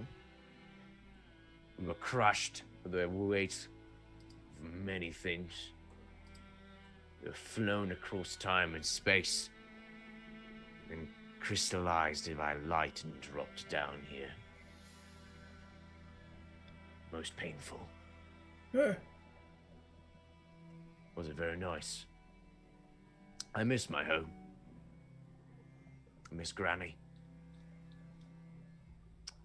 But we're here now, and I plan to make a home of Kjol, if you will.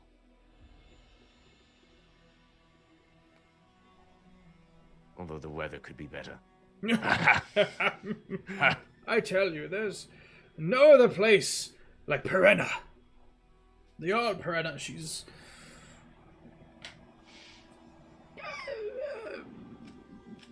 earnest, and she's earned her spot on top, I will say that. She has been good with the common folk, but ruthless with the competition.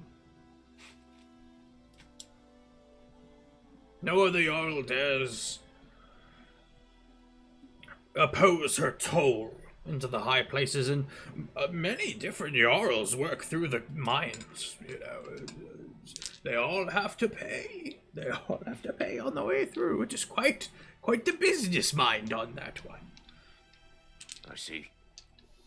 I see. She's dug into that pass like a tick, she is. Interesting. Very interesting.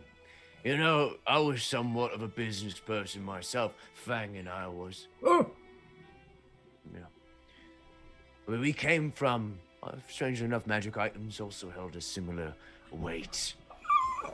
You'll No, fit they right in won't. here. Once you've... And he's kind of had a bit to drink at this point. His nose is a little red. Once you've sworn your allegiance to the Jarl, and you'll be right at home working with the magic items and making good business. I'm sure you'll get a good cut. And maybe she'll even lend you some of these magic items.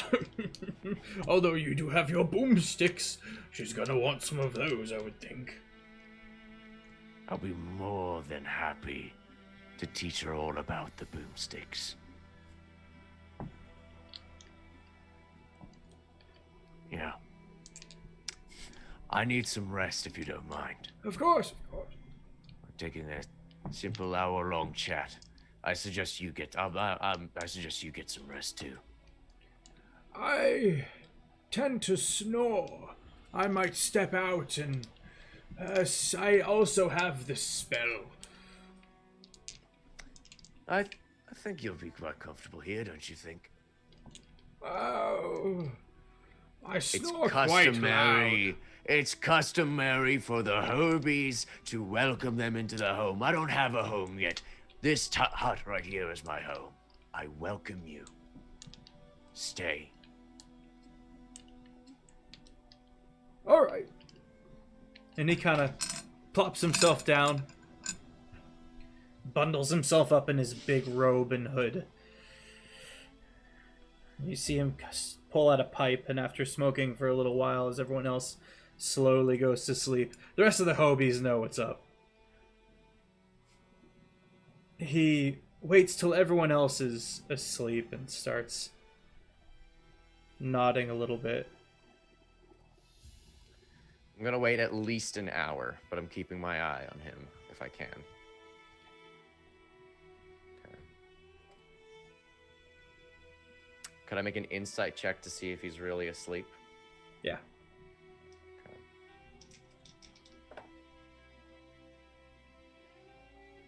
That is an advantage, an 18. He seems to have finally nodded off. Whether it's the liquor impeding his judgment, or you have thoroughly convinced him that you are an ally.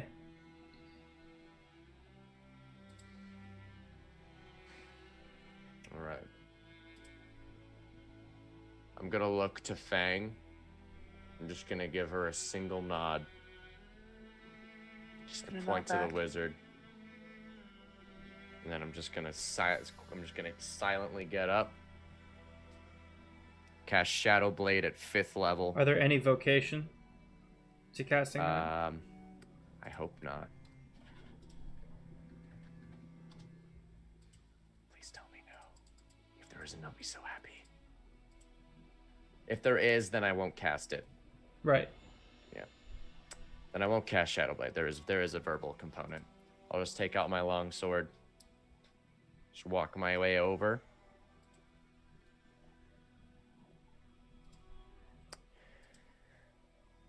And say hello to Jesus. I'm gonna yell, Farron, now! And then I'm gonna start swinging.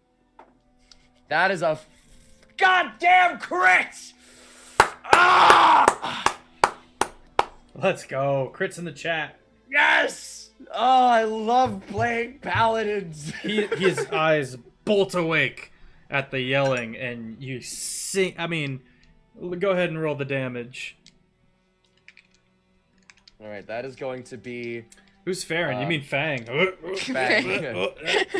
Farron, It's Fang. pretty close. Yeah, Farron would not have been cool with just straight up murdering somebody to sleep. Farron would have had much more reserves about this plan. Yeah. I'm sure. That is going to be, okay. So that is 21, 27, Pretty. 32, 39, and then one more.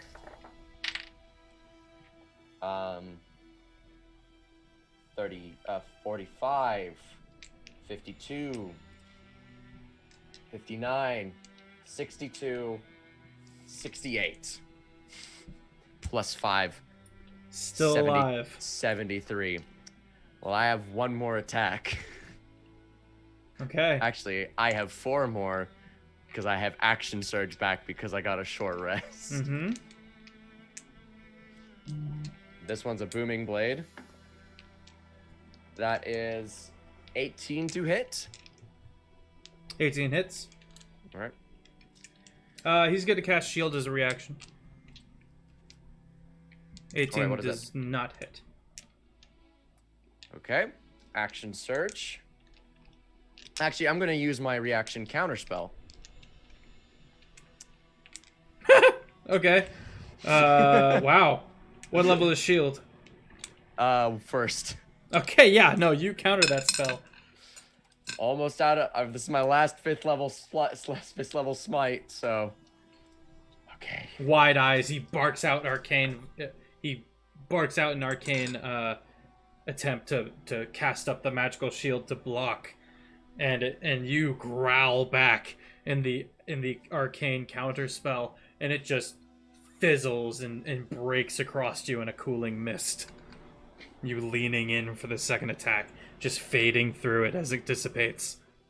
34 plus 5, 39 damage. Oh wait, and an extra 2d8 from Booming Blade. 49. How would you like to do this? Just with like the second strike, just like a clean slice straight through the head. The head pops off, and then as I sheath it again, the blood.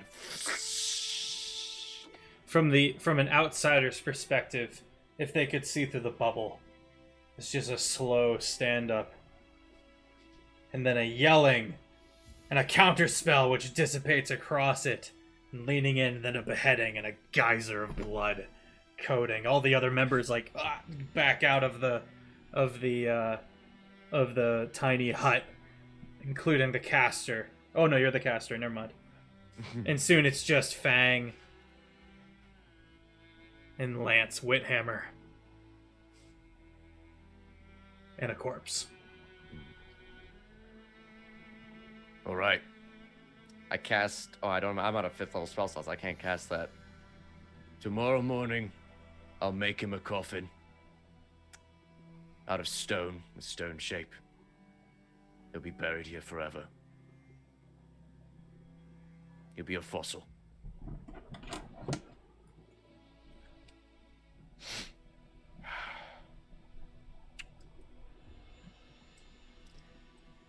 Jay's just gonna lean, kind of like look at him, the wizard, and be like, see if you can make a profit off of that. And so perishes the only individual not of the Hobie family that knows the secret to gunpowder and your magic boomsticks.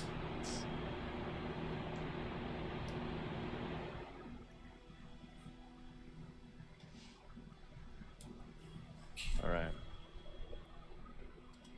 I'm gonna use prestidigitation to get rid of the smell of blood in the air.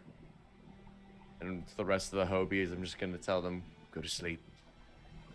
I'll take care of this tomorrow morning. Stab goes down and kind of...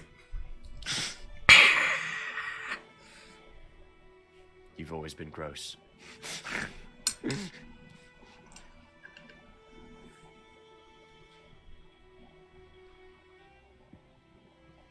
I'm gonna long rest. Okay. Anything you want to do through the night, or through the night, Fang? I'm gonna also long rest. Okay.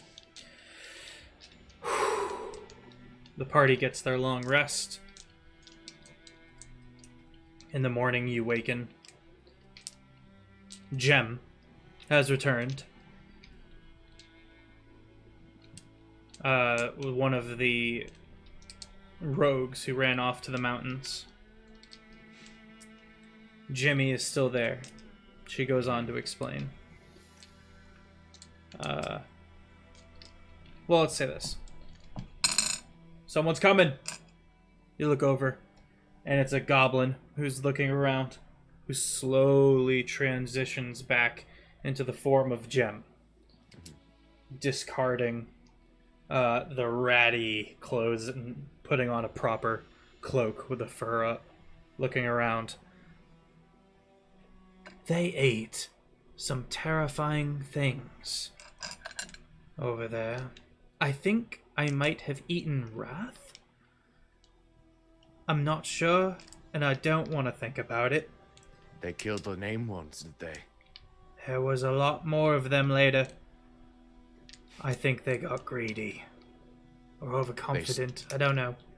They certainly did. I just show the corpse of Prophet. No surprise there, I guess. This place is nasty. Their liquor greedy. sucks. The liquor's terrible. Where's our brewer? Did he make it? Yeah. Brewski! What? What is it? Brewski, Just what do a you need barrel to make... of an individual. Yeah. Brewski, what do you need to make proper liquor? Well, I need a building, first and foremost. I'm not going to be making my fine liquors and that on top of that rock over there, am I? No. All right. Here's what we're gonna do. Alright. We don't have liquor. We don't have food. I've got a little bit left. Keep it for yourself. Thank you. Oh, hands it to, actually offers it to Fang. And Stab like, No, stab. You don't need. No. but he's offering. And he goes back to curling about your neck. I insist, for the family's sake. You're keeping us all alive. We believe in you. I take just like a single, like a quick swig. Fine Hobie bourbon. We will make sure that this runs in our veins once more for all of us. Right. All right. Hobie clan. Everyone Change kinda your plans. gets up. We've recently learned that there are 3 scourges that exist in this current place. Burners, alphas, raiders. I don't know. They never give me a clear answer.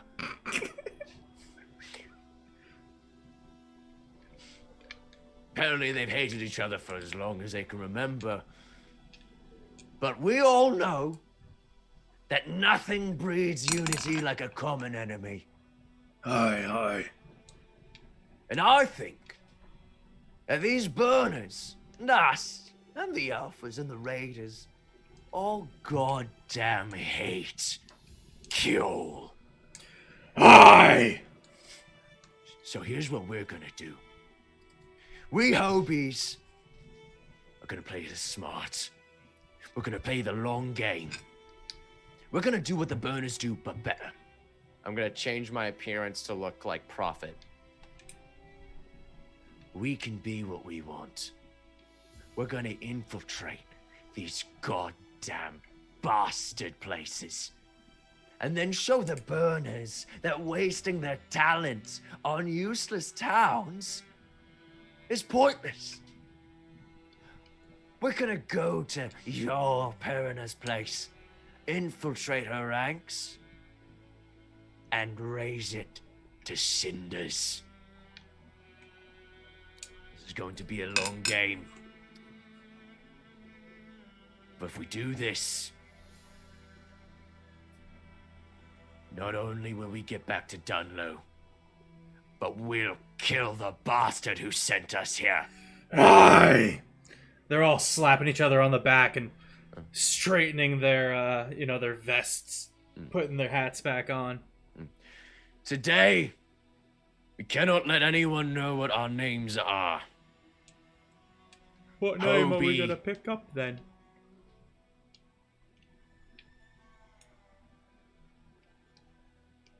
We're gonna run this place, aren't we? Aye. Then we choose the name that runs this place. We are the Syndicate.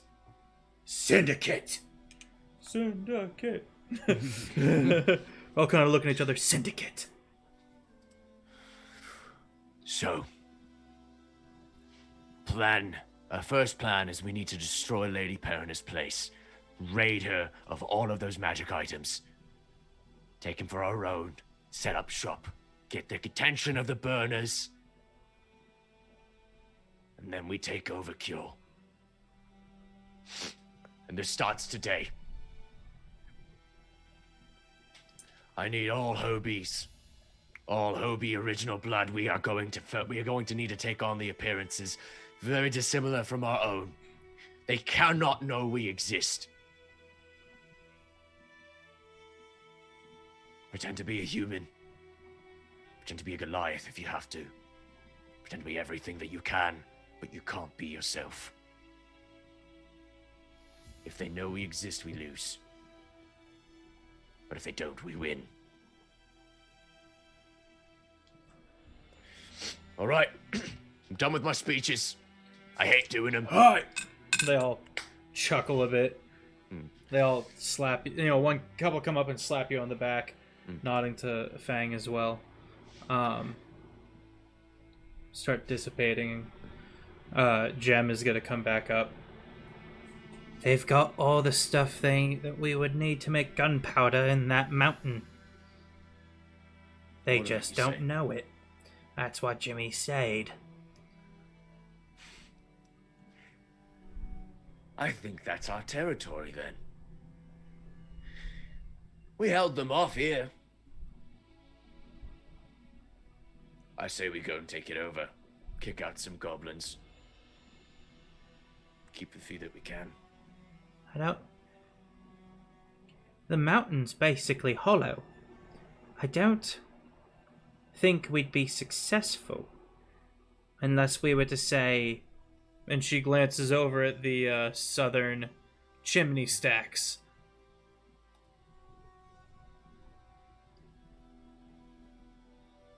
I mean, she looks over at Fang.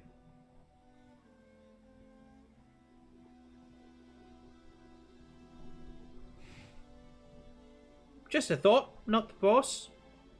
By any short time up down to the mains. Chimney stacks first, you think? I think those chimney stacks should be our chimney stacks. I think Lady Fang here might be your old Fang. I think a fitting y'all she'd make. Flattered by that notion.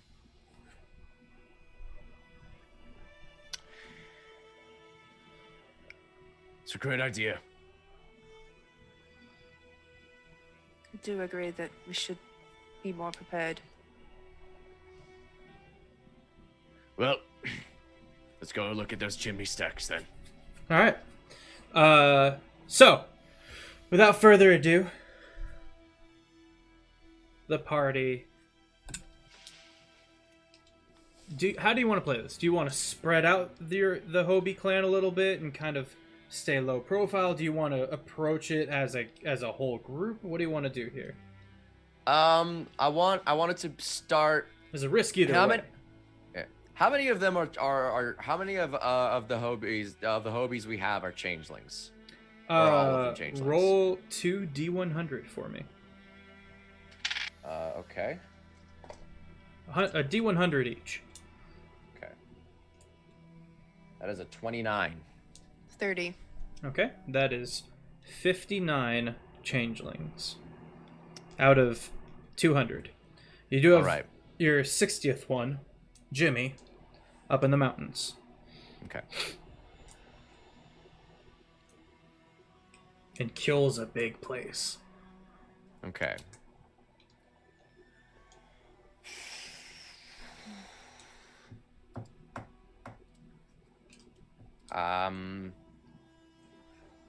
I think we need information right now. So I think we need to send out our feelers as far as they can go, as low profile as they can go. So anyone who's not a changeling needs to stay here in Iverstead, try and rebuild the town, pretend it exists again.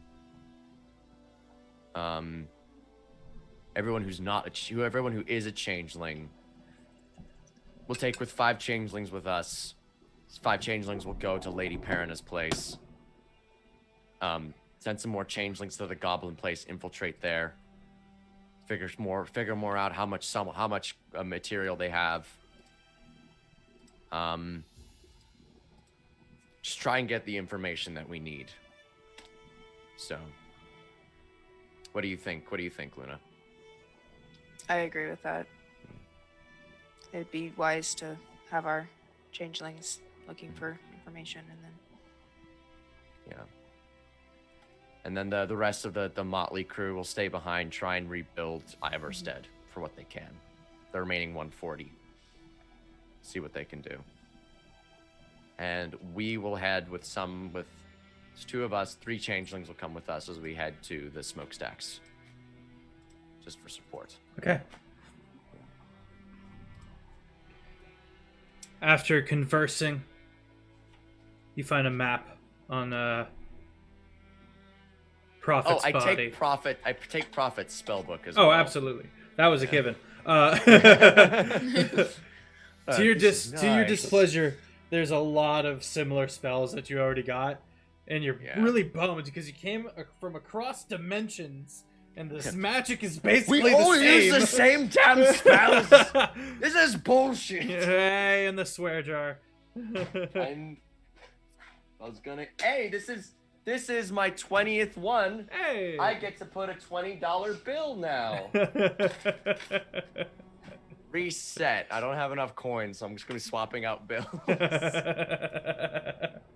All right. Thank you, Fluxen. You find a map on the Long Shot Discord. But you find a map, but half of it is useless, covered in blood. Only the eastern side of Kjol, above and below the shelf, you're able to see. Okay. The frost fogs at this point in the timeline do exist. Do already exist. Okay. the frozen lake to the west of you is not yet named the Wound. It is named Agara's Resting Place. Agra's Rests. Okay.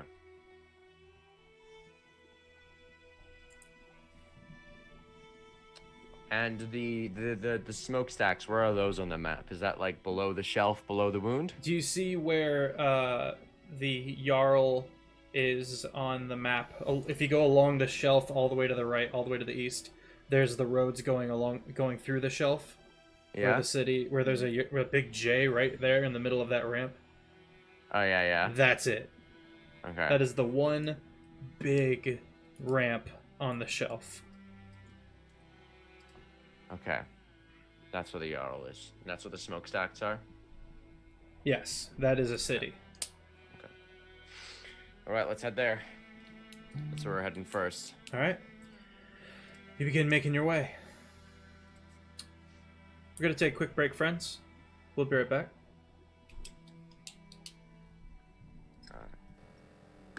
Peace out. Peace and love.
Right. We return. The final act of the Syndicate's origin. How many are with you again? It was us and then 3 others. Us and 3 Changelings. others, yeah. Okay. The 5 of you and Stab make the couple-day trek south. Chilling in your tiny hut, your magical safety bubble as you go. And finally, one afternoon, you slowly come into view of the keep that is nestled. The city itself is at the base of the ramp of the shelf. And so what you're looking at is kind of the back of the keep a bit. You're not able to access the keep itself. There is a massive tunnel that goes through. And as you approach, it kind of peters out long ways. And you see these 2 massive trapdoors that open and close. Right now it's closed. You see a couple of turrets, a couple of towers with mounted ballista and the like. 2 huge towers on either side of the shelf on the edges of the cliff. And a small contingent of soldiers. As the 5 of you approach, what do you 5 look like? I look like Prophet. You look like Prophet. Okay.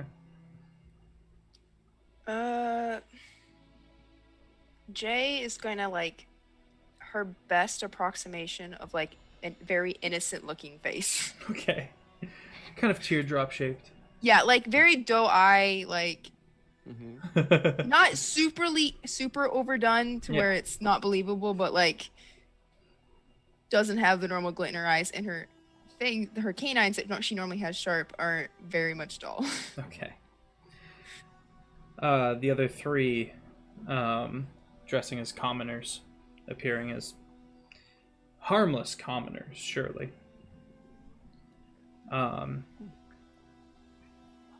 As you approach, one of the guards hails.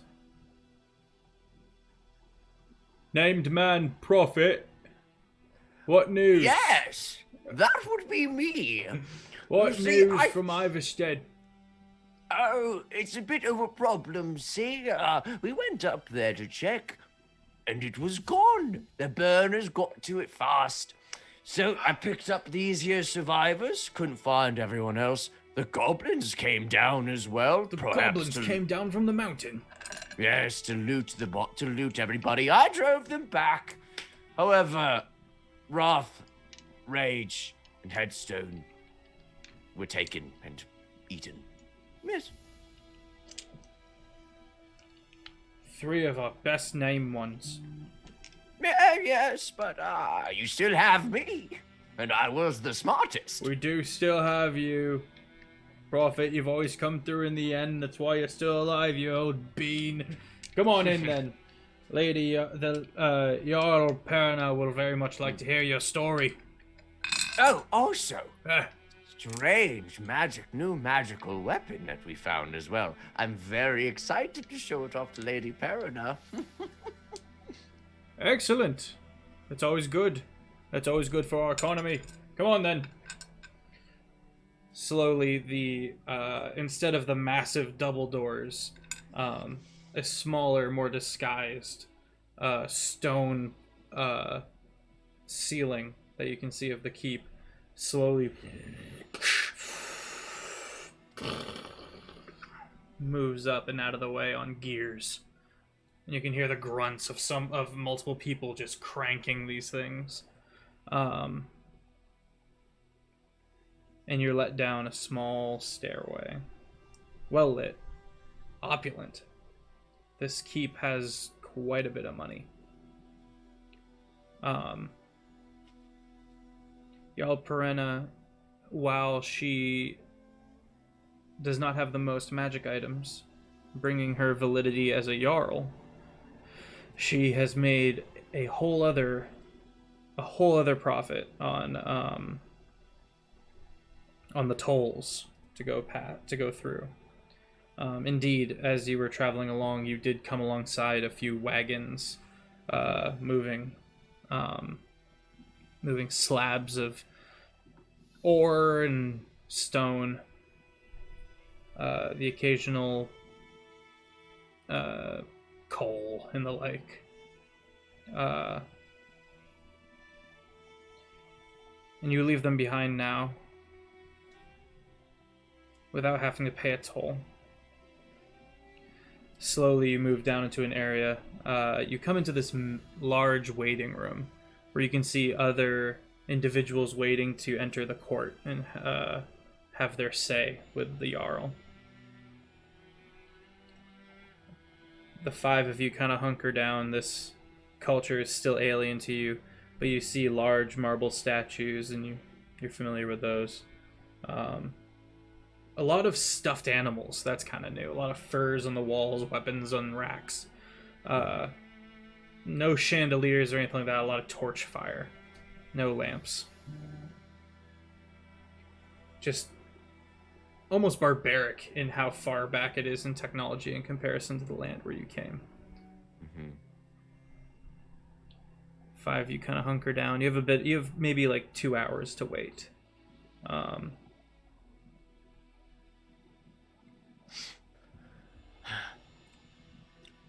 I lean down to Fang and go, When we speak to Lady Perina, when I say the phrase,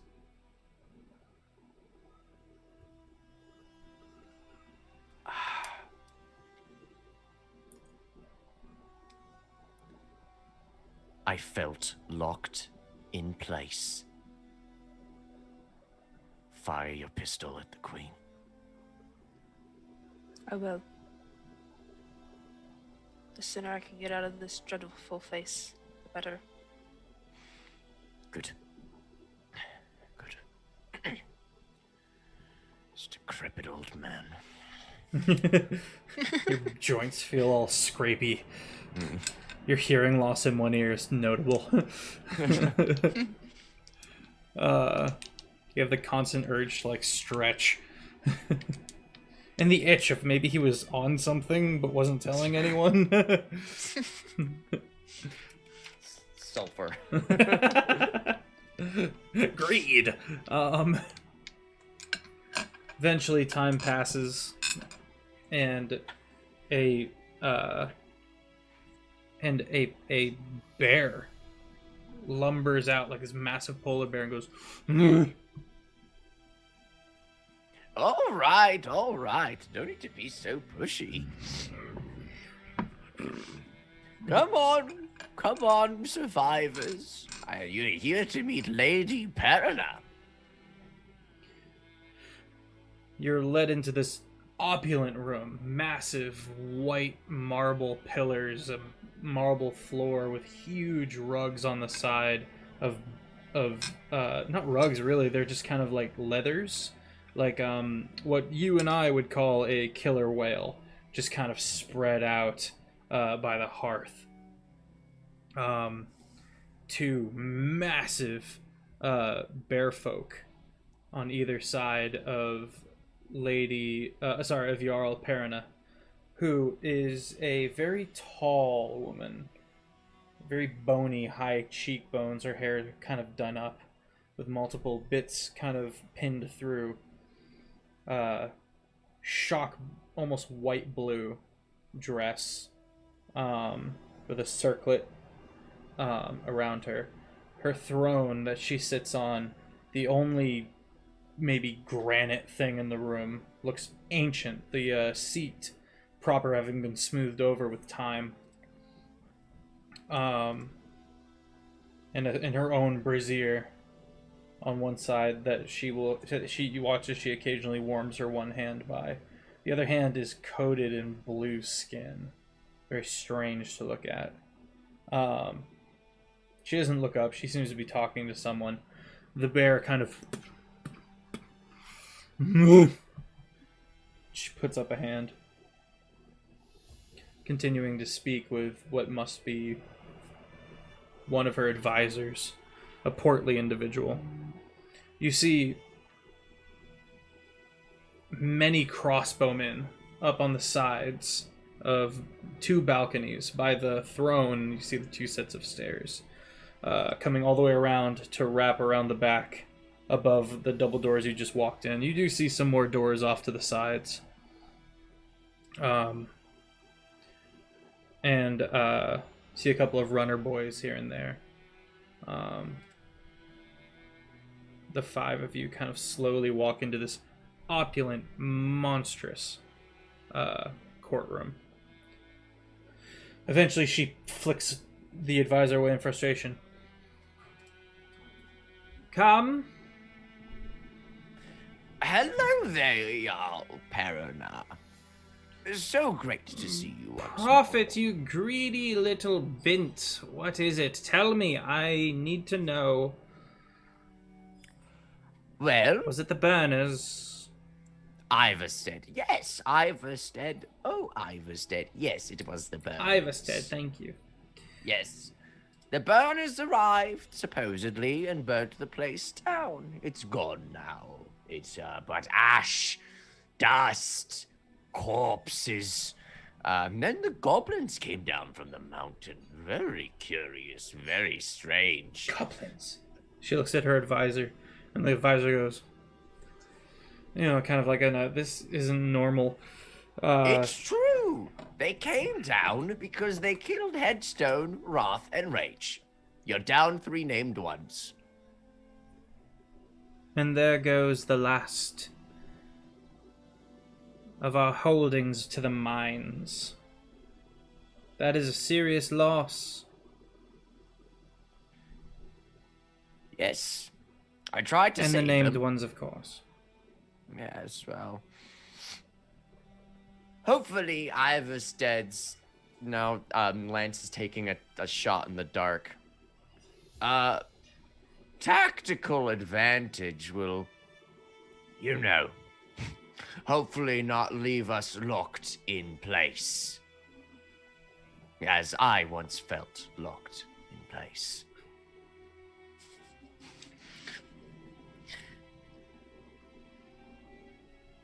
Jay is going to step forward and whip out one of her pistols and then just fire straight at. Roll to hit. She has a look of like, what are you talking about? And then sees the small metal tube that you whip out of her, and she looks even more confused. Would you say that she's surprised? I would. That's advantage and a free critical hit. 'Cause You she's do note obsessed. that you don't feel any magic in the room at all. Are you serious? Yeah.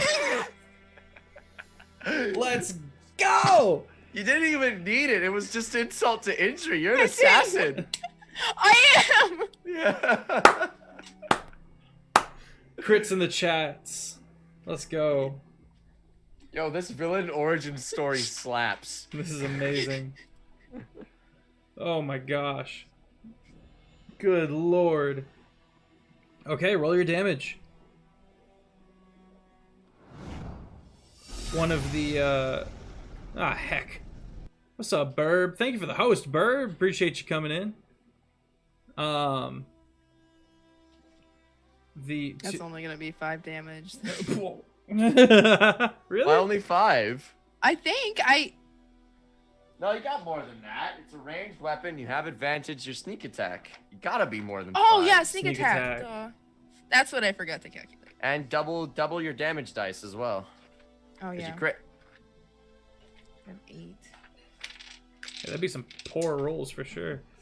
That would have been all nat ones. Two of the changelings that you brought with you. One slam. They close the doors, the double doors that they came through, right before the shot rings out. Slam down the bar that is there to be able to block out intruders. In Okay, turn. 24 damage. That's better. 24 damage. Very good. The other two of the changelings also whip out their pistols and shoot their shot. Okay, one succeeds in hitting. Oh no, I'm at advantage. Okay, one succeeds in hitting. At the same time as well, Lance will also take a shot. Once Fang's shot rings out, 3 more follow in quick succession. This is Dex, right?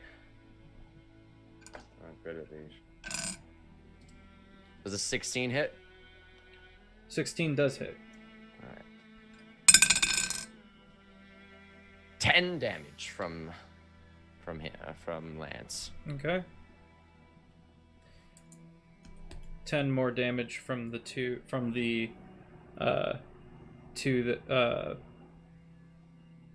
the one that manages to hit.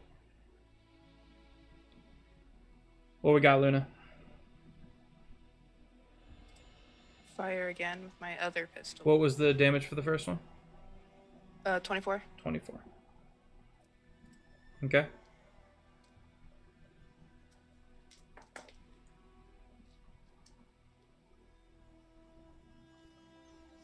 $15 to hit. 15 hits. Okay. And can I roll stealth? I wouldn't be able to do that again. Or... No sneak attack again. It's No, only yeah, once you per don't get turn. sneak attack again. But that 8d6 though on that first sneak attack will be hitting pretty hard. 9. 9 damage. Very good. All right. Is she still alive? Barely. Lance is then going to charge her, drop his pistol to the side, and punch her. Okay, roll the hit.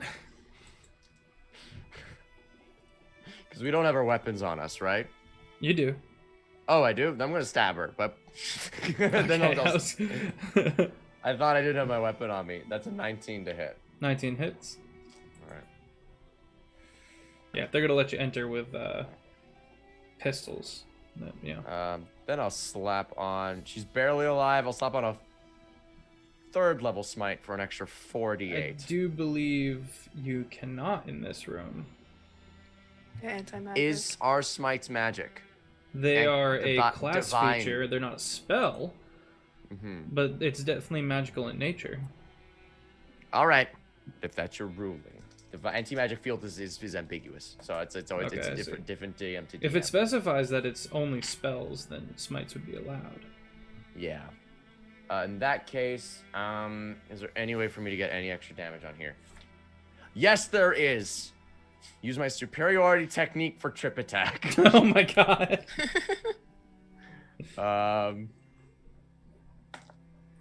That is 15 damage.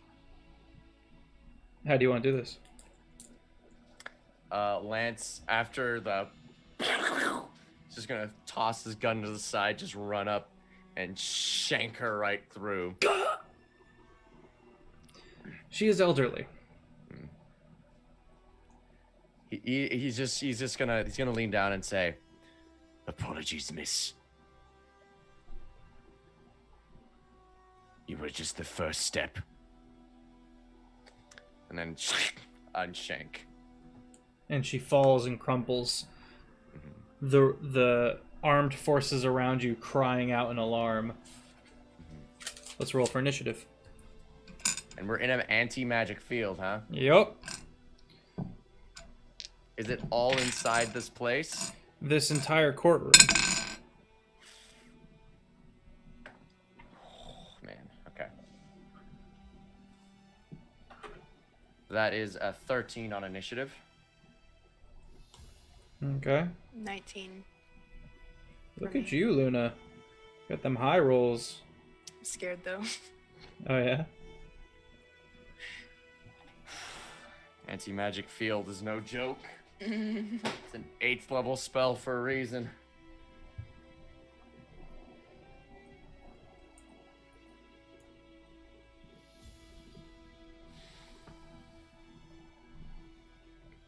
Okay.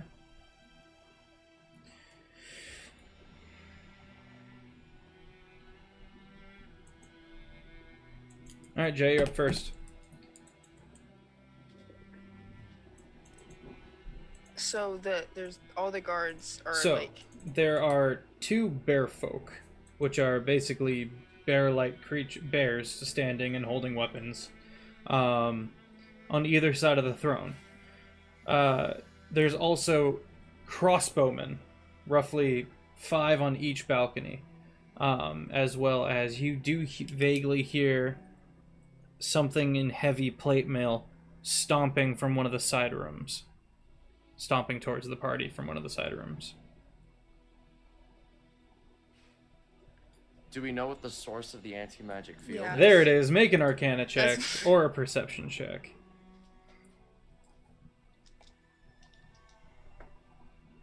I need to put on the combat music. What am I doing?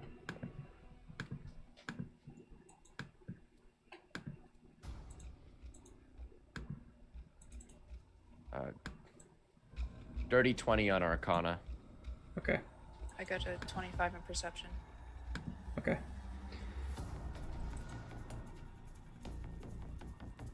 There are 6 pillars. Each of them with runes inscribed along their base. This is providing the anti-magic field. Okay. Music was a little too loud. Ah! Why? Why? Why did it suddenly go to, like, max?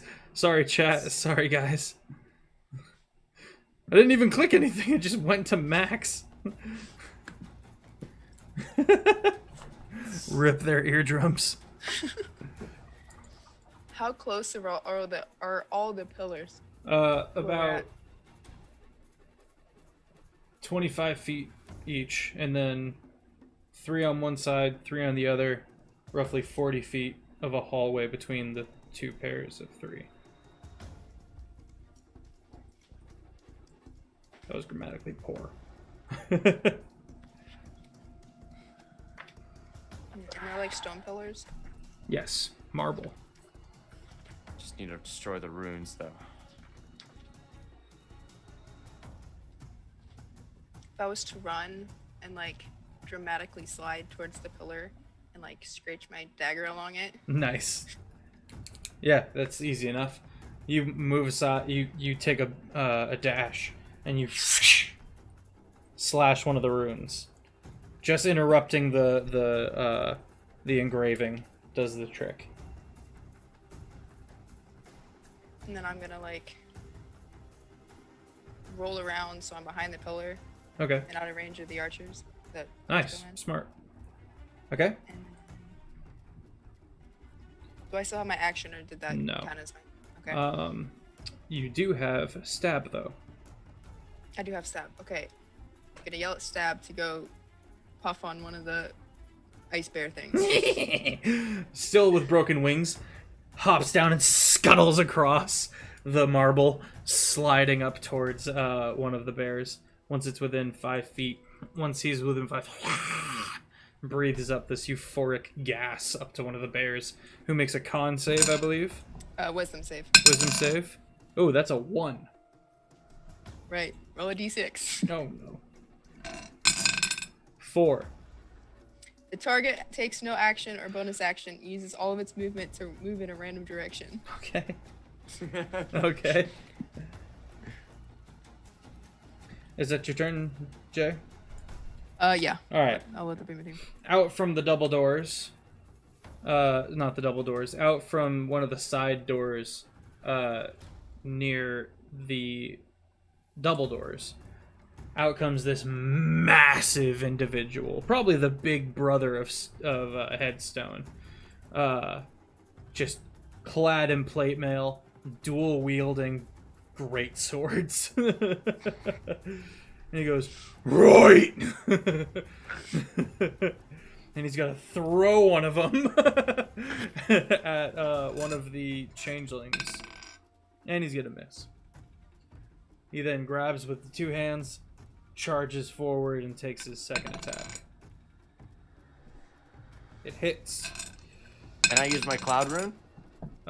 You are on the other side of the courtroom. How far is your cloud rune? 30 feet. Too far. Dang it. Okay. This is a very large room. Okay.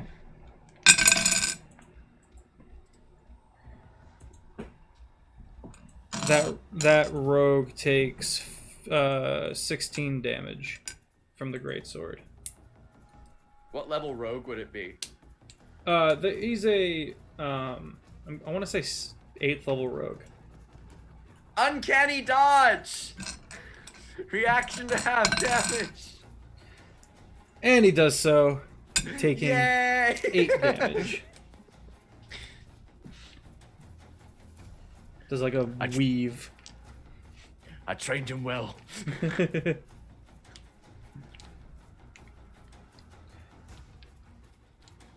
So you've got 2 rogues and a fighter with you.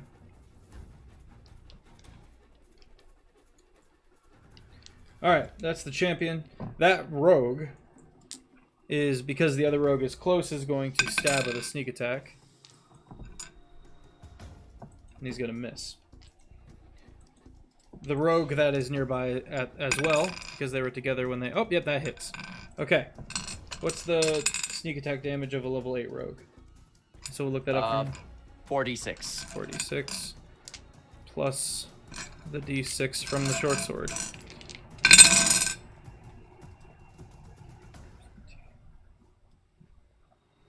$21 damage to the champion. Alright. The bear folk is going to step up to Lance. You killed the Jarl! Goes into a rage. And swings with a 21 to hit with a great axe. Yeah, that's gonna hit. Yeah, it's gonna hit. 3. You take 7 damage.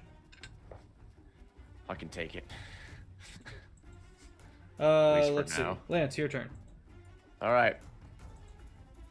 Looking at the pillars, so there's 5 pillars still standing, right? I'm gonna scream out to the men who still have it, to the rest of the changelings who haven't gone yet, and say, "Attack the pillars if you can." Okay. I'll eat the opportunity attacks. Okay. I can't use any of my features because I just realized all the runes use magic. Yep. So I'm anti-magic field bad. So I'm gonna run it with my long sword. Do 1 attack against one of the pillars, and then another attack against another pillar. How much range do you have for Extra attack. movement? I have They're 25 feet apart. 25 feet. Is blade singing?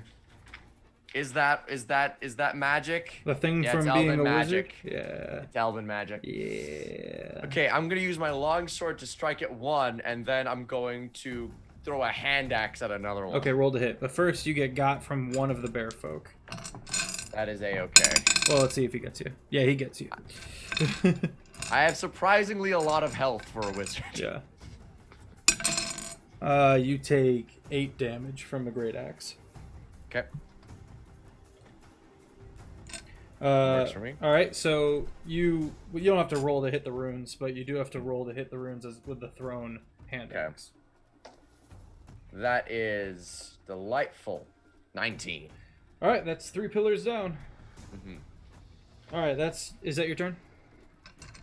I'm gonna use second wind. Okay. To regain some of my HP. Just Okay. get my breath back. Did you have the bonus action left? Yep. Okay. All right, the fighter, seeing and hearing, is going to look down at one of the pillars. Easy swipe. Run forward. Swipe the second pillar. That's 5 pillars down. And then he's gonna follow Jay's Fang's action and hide behind one of the pillars. The last bear is going to charge forward on all fours and try to grab you, Lance, and bear you to the ground. Make a contested strength check. Yeah. Contested athletics. Thank you, for that. grapple. 25. 1. I am a strong wizard. You just grapple down a fully jacked bear man. You're just like, what is this? All right. That's the end. Oh no, the actual bear. The actual bear is going to run in and take a bite at the fighter that is hiding behind the pillar, and he's going to miss. Okay, that's the end of the round, which means the crossbows are going to shoot. All right. Jay took cover, the fighter took cover, the two rogues and you, Lance, have not. Yeah, I was out of movement.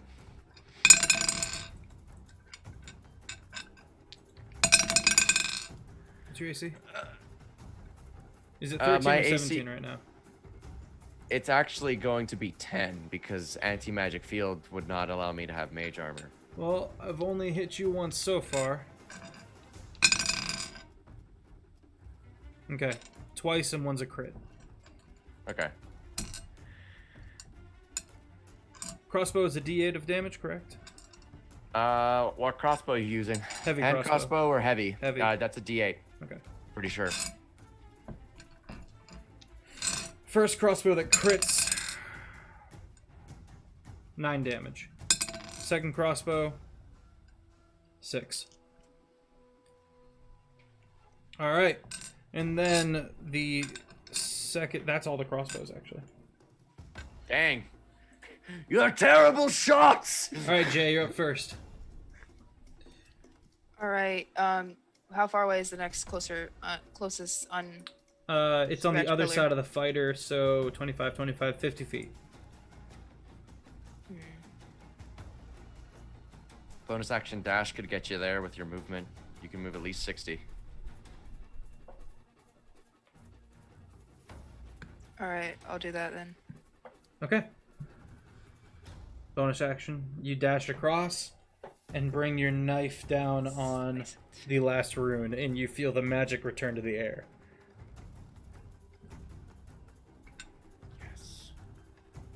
Duck around the pillar again. Okay. Alright. The champion. They're going to, feeling the magic return. He's gonna look at, Lance. And he's gonna... Yeah, he's coming for you. He's like, and he starts barreling towards you, provoking 2 opportunity attacks from the rogues. Does sneak attacks apply here? Because it's... Yes. Okay. Well, would the rogue have advantage or within 5 feet of an enemy of the champion? Both of them are within attack of opportunity range, so yes. Okay, yeah, then yes, it would count. Sneak Okay. attack counts here. Well, one manages to hit.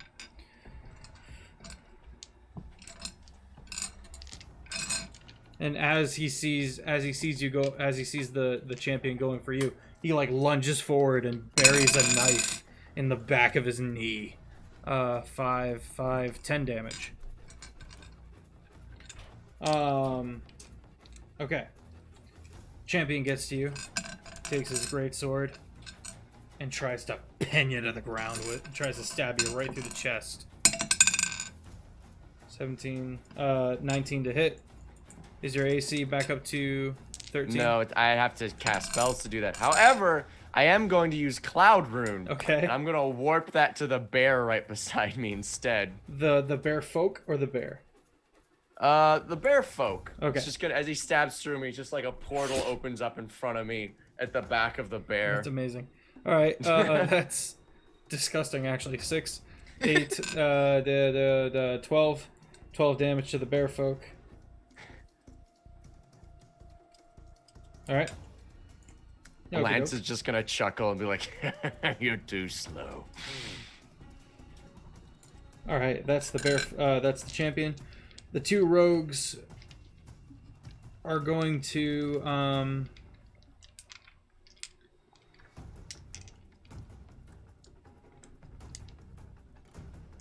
one's going to dash down the open door where the champion came from, and you lose sight of him. Mm-hmm. The other one is going to start clambering his way. Going to start weaving his way towards one of the staircases.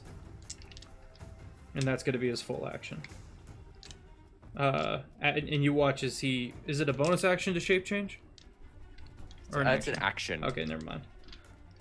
Yeah, he uses the dash action to get to the bottom of the steps. The bear folk that's on you is going to try to pin you to the ground again. All right. It's a 14. That is a 16. Okay. You managed to kick him off of you or whatever. Lance, you're up. Stop that! Lance, you're up. You feel the magic suffusing back into you. Lance is going to act. He's going to take act as a big rune in the center of his chest. He's gonna just claw at it, and he's gonna grow to large size, and he's gonna grab his blade, and he's gonna say, Remember this well. Oh, you won't. and he jumps up and uses Steel Wind Strike. Oh my god. How many enemies can I see within 30 feet of me? Within 30 feet, so there's the champion next to you, the bear folk next to you. There's also the bear folk by the throne, but he's not within 30 feet. But there are 3 crossbowmen 30 feet above you.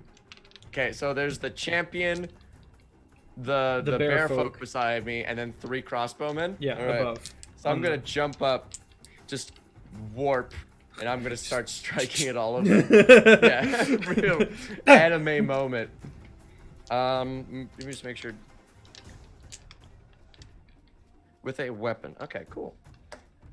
So that is going to be for that attack. That is a 26 to hit on the champion. Hits. All right, 26 to hit on the bear folk. Hits. 12 to hit on a crossbowman. Does not hit. 22 to hit on a crossbowman. Does not. Yeah, it hits. And 16 to hit on a crossbowman. That hits. Okay, so 1 crossbowman gets to live. And the rogue's going up the other side. Yeah. I will end up warping, by the way, on the top balcony with this crossbowman as well. Clever. So that is going to be 17, 17, 15, wait, 25, 31, 32, 33 force damage to these targets. Okay. The enraged bear folk is taking half, unless he doesn't for some reason. What type of... Is he a totem of the bear? Yeah. Okay, then, yeah. Okay. If it So was a how much regular, damage? then 23? 33. 30. 33 force damage. Sheesh. It's half of 33. 15, 16? 17? Yes, 16. Round down. Thank you. Okay. Do you know what? What? I think I'm going to do that again. Oh my god. I'm going to action search. Okay. You're like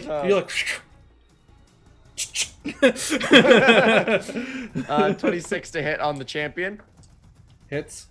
23 to hit on the bear folk. Hits. 25 to hit on a crossbowman. Hits. 25 to hit on a crossbowman. Hits. 13 to hit on a crossbowman. That hits. Yay! That was the 4 if I was on a hot streak. All right, they are going to take 28, 32. Ooh, I rolled high on this one. 32, 38. Oh my god. 43, 49 force damage. 49 force damage. Force damage? Yes. So the Totem of the Barbarian would still take that damage? A bear barbarian would not. A totem of the bear would not, because they're resistant to all damage except psychic. Okay. Yeah. So he takes 24. Yeah. Okay, yeah, that's 1 dead crossbowman, 2 dead crossbowmen, 1 left but barely on this side, and there's 3 more across the way. And of course there's the other bear folk and the bear. Is the champion dead? No. Oh. The bear folk is, though. As I sheath it, once again, blood spray. Just You see from under the neck guard of the champion, blood sprays, but he's still going. All right, that was Lance.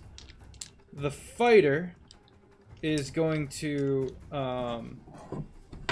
attack the remaining bear folk. He's going to whip out his pistol and shoot a shot at the bear folk, and he's gonna hit. What's the pistol? D8 or D6? Pistol's D10. Oh, D10. D10. Thank you. Also, heavy crossbows are D10s as well. I checked. Thank you. I gave myself 1 extra point of damage with the crossbows that hit. Good me. lad.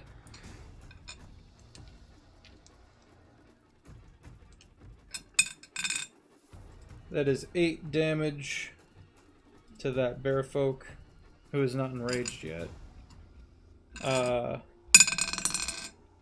And then he's going to charge towards the champion, swing to hit, and actually hit.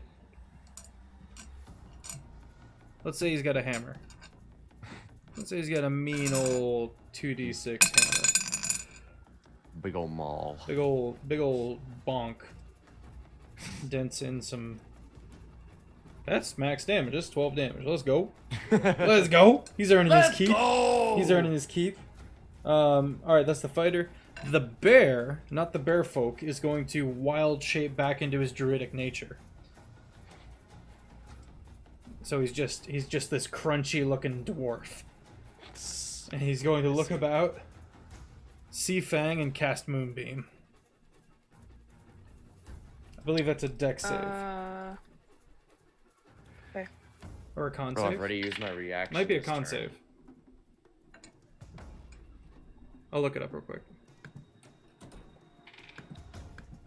Pretty sure Moonbeam's a con save. Yeah, because right. Because Fester.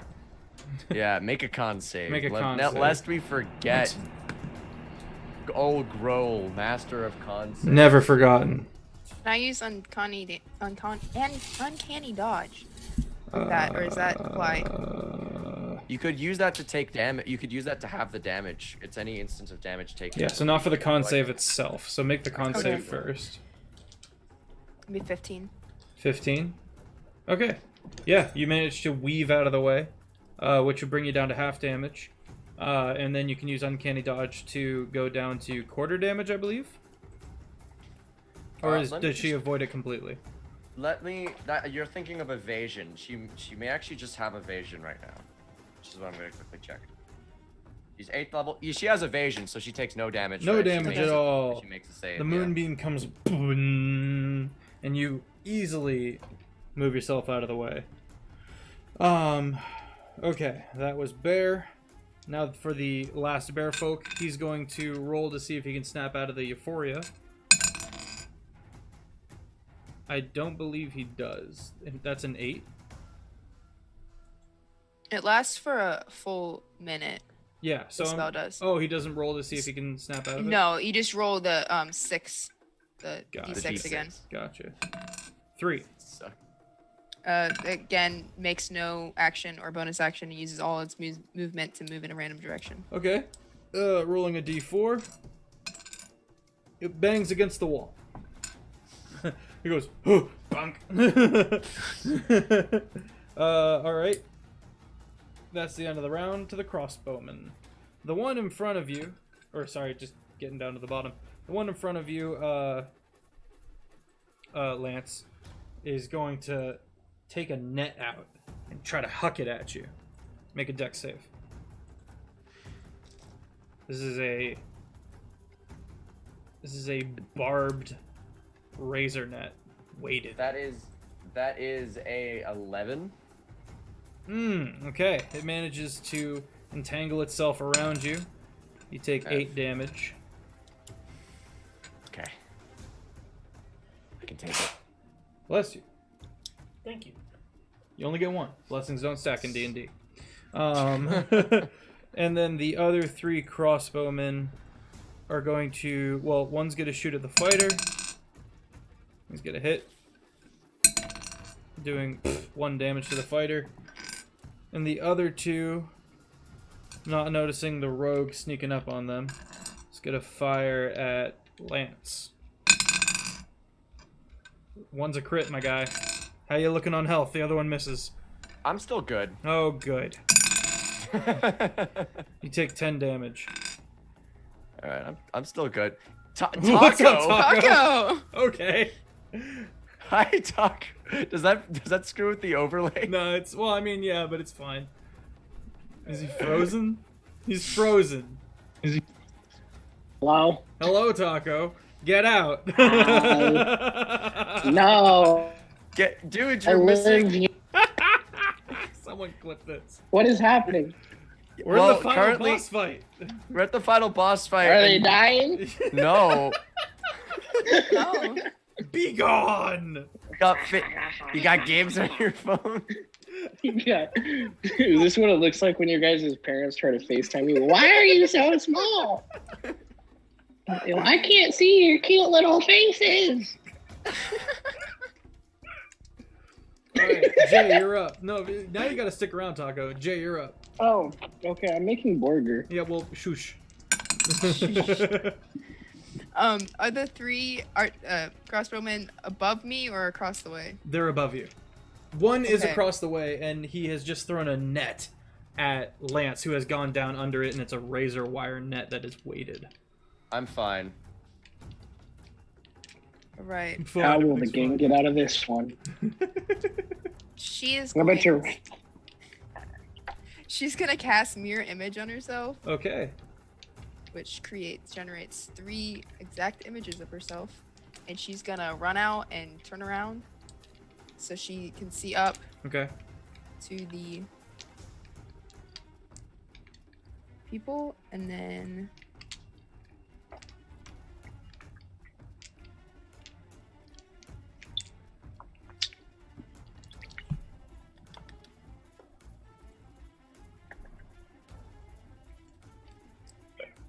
I'm going to use my action surge and use second lever burning hands up at the Ooh, okay. Burning hands. Is that a dex save? yeah, dex 15. That's a failure. Roll your damage. Ah, 19. 19. Wow, okay. He's dead.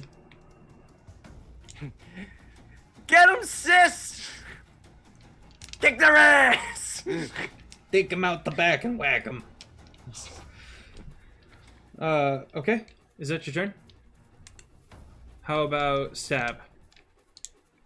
Stab is going to he's gonna go after the druid still. If he's Okay. got it So, out for the bears. breath attack. Druid makes con save, I believe it is. Wisdom save. Wisdom save. Okay, that Who is is a 18. Okay, he clears it. Okay. Stab is the Who? fairy dragon that that Fang has, that Luna has. there's a lot going on here. Taco, you missed me. Action surge, steel wind strike. It was I hype. don't even know what that means. I know. Bro. Those are words, but like, Dude, All right. oh, Okay.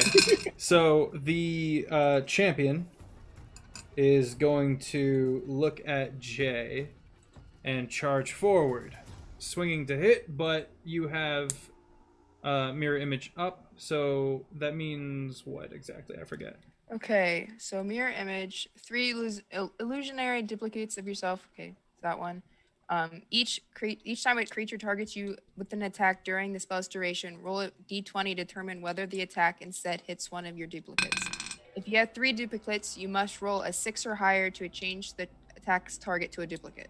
Okay, I rolled And a my 14. I rolled a 16 to hit, so now I will roll to see if. I think I Okay, you Luna roll to rolls. see if it hits a, Yeah, I a roll. duplicate. A duplicate. 7. That was close. 7. that Dang. hits a Right. dupe. It And then goes my straight duplicates- through one of your duplicates. Okay, well, he's going to try again. And he misses.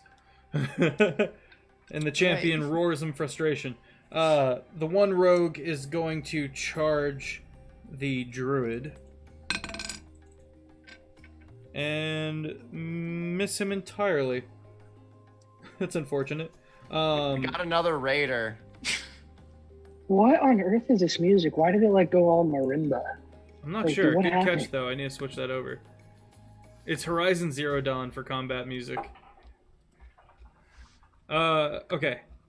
We have another raider. What's going on? Huh? Huh? Brit joined. What's up, Brit? But it doesn't appear that it has ruined the overlays. Well, Hello. I appreciate No. that, Brit. See, Brit's considerate, Taco. Did I ruin the overlay? Who does it say I am? No, you're It's just getting the throwing job off. done. Go nothing. take a look. Maybe, take a... Yeah, anyway. Maybe leave and just watch stream like a normal person. Yeah. Yeah. Yeah, we're going Hold late. on, Um, hold on though. Jumping in. Yeah, well, that's because Taco is a troll. He's got a high I didn't- CR, though. Yeah, but like, look at my sausage. Ooh, look at that tasty spiced meat. All right. The other rogue is going to charge one of the crossbowmen. Also gonna miss. God, our rogues are not doing great. Lance, you're up. All right, it's my turn again. Taco, I didn't I'm say gonna you use- leave. I'm going to use Misty Step. Bonus action teleport out of the net. Uh-huh.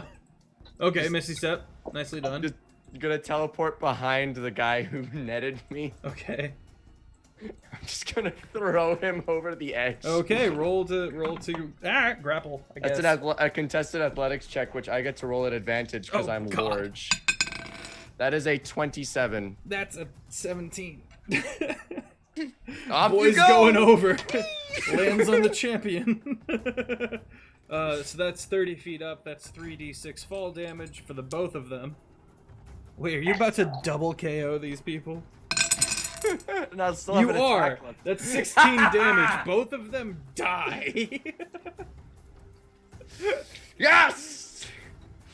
Lads, I still have an attack left too. Oh man, I can cast a cantrip now. Oh man. I'm gonna look down there and just, who's left? Well, we've got the druid who's causing all sorts of problems. We've got the idiot bear folk who's just walking into the wall, and dead, and 3 crossbowmen left. Okay. I'm going to... You also hear the rogue that ran off in a direction towards where the champion came from. You hear a small young scream, and then that's quickly cut off. They're doing their work. Good job. Trained them well. I'm going to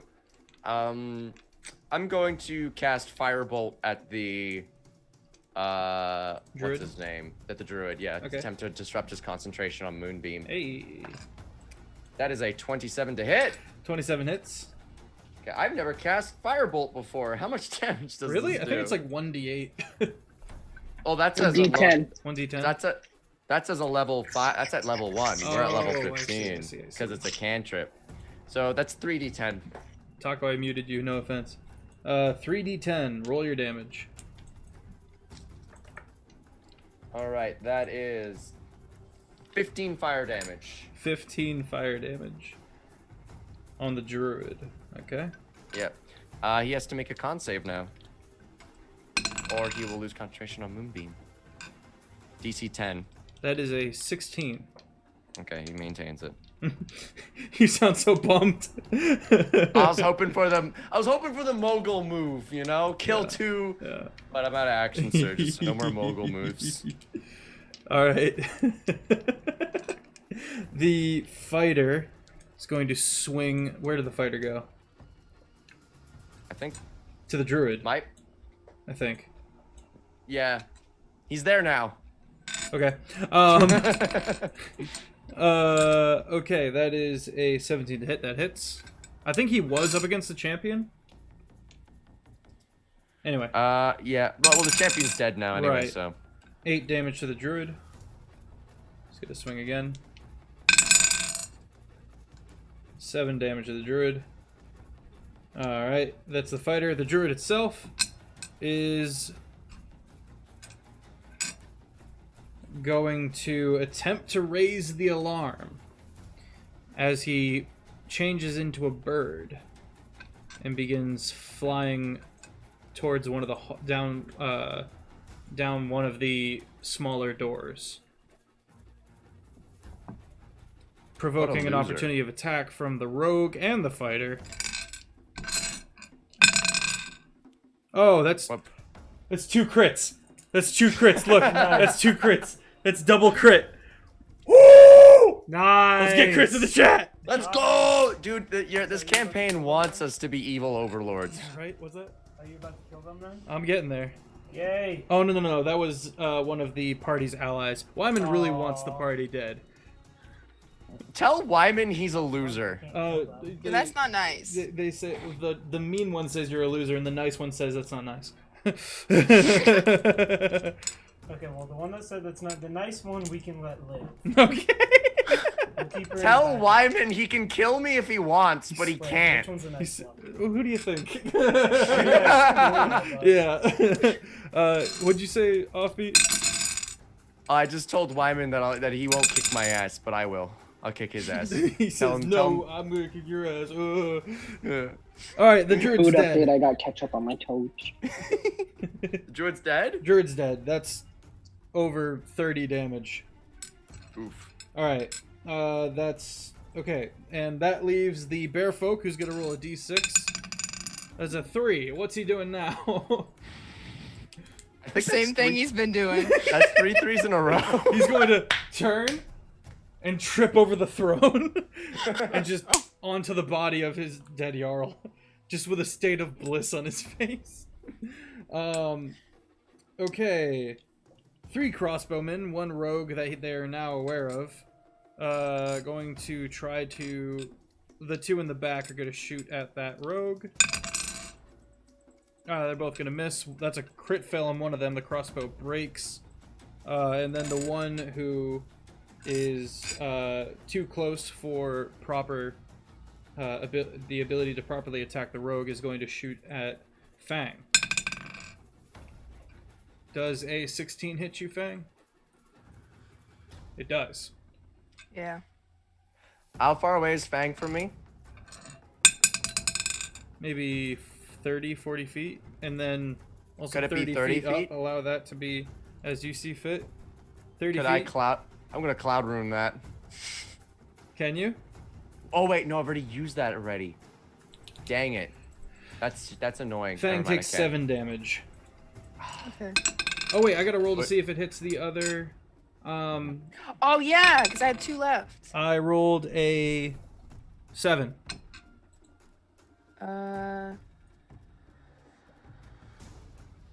Wait, I gotta roll that too. Oh right, you gotta roll that. No, you hit a duplicate. Okay. Cool. Your final duplicate disappears. I had 2, so We there's lost one earlier from the champion. You get 3. Oh, you dupes. get 3. Okay, dupes. okay. Yeah. Yeah. And that's that. Back up to you, Jay. Back to you, Jay. Alright. She's gonna hit the crossbow with another Burning Hands spell, but a first level. Okay. Yeah, that was a lot of damage last time. This is the one that shot at you, by the way. It's like, good lord! Yeah. 9 damage. 9 damage, he's dead. That leaves the stupefied bear folk and 2 crossbowmen left. The champion's dead. The rogues have darted off in the various directions. The one that's on the balcony is going to dive on the next one, and that's the one with the broken bow. Going to succeed in hitting. No allies nearby, so it does not get sneak attack. That's a D2. Sorry, that's 2 damage with the knife. The other rogue has darted away and is taking care of business. Lance, you're up. All right. Lance is going to use his bonus action to summon his Shadow Blade using a 6th level spell slot, so each strike is going to do 4d8 damage. Okay. Can I jump on top of the bear? You can certainly try. I'm gonna jump on top of the bear. I'll just eat the You're fall gonna damage. you're still gonna need to make the acrobatics check because you're leaping out into the center of the room. Could it be athletics in the same way that a long jump is athletics? Absolutely, good sir. Thank you. I appreciate you greatly. I appreciate you not being condescending and correcting me how to play. That is a dirty 20. Dirty 20. You succeed. You land directly on the fluffy goodness. I'll eat that fall damage, by the way, of 30 feet. That's so. 3d6. You take... Ooh, 12, 3. You take 15 fall damage. But so does the 15? bear, so... So does the bear. That is 15. That is 18. 108. I've got 108 health left. I'm so good. I'm now going to, as I land on top, I'm going to use the psychic knife and just start plunging it into the back of the head of the bear. That is a 22 to hit. That hits. Delightful. That is going to be 4d6. This bear hasn't really been hit this whole fight, has he? He's been hit once. He took 8 damage from something I don't recall. Okay, then he's getting a 4th level smite. Okay. As well, which will be an extra 5d8 after this. So that is so 16, 18, 20, 25 psychic damage. It goes. And you ever see that And picture then- of the dog getting the shot? It's like, oh! Yeah. It's basically what we're looking at here, but it's a bear. 25 psychic damage, and then on top of that, that will be 11, 18, 21, 25 radiant damage. Okay. Yeah, he's dead. Awesome. And then I'm gonna use Yeah. my second attack from the extra attack to throw the psychic throw the shadow blade at one of the crossbowmen. The one with the crossbow or the one whose crossbow broke? One with the crossbow. Okay. But who's taking more damage? They're both unhurt. Both unhurt? Okay, I'll throw the one with the crossbow because he seems more annoying. Fair. Keeps trying to okay. just shoot your sister, so. Okay. So I want you to look at that number right there. That's a tasty 20 right there. Crits in the That's a chat! 20. Nice. I'm so sorry. This is 8d8. I rolled a double crit today. I rolled 2 d20s. We have and been both critting crit. like mad. Next week, Great. next week's gonna I've peaked. suck. I've peaked. 13, 16, Next week's gonna 20. Oh my god. 20, 44, 49, 54 psychic damage from the Shadow Blade. Yeah, he's dead. Which leaves the very last crossbowman, who, jumping back to the proper music, is going to just look at the dead Jarl, look at the dead champion, and just back away and ready in action. Putting his hands up, he's standing right next to the balcony. It's all right. Come down. Come down. Drop your weapons. Roll persuasion. His bow's broken. He's got a knife that does a d4 of damage. 19. He kind of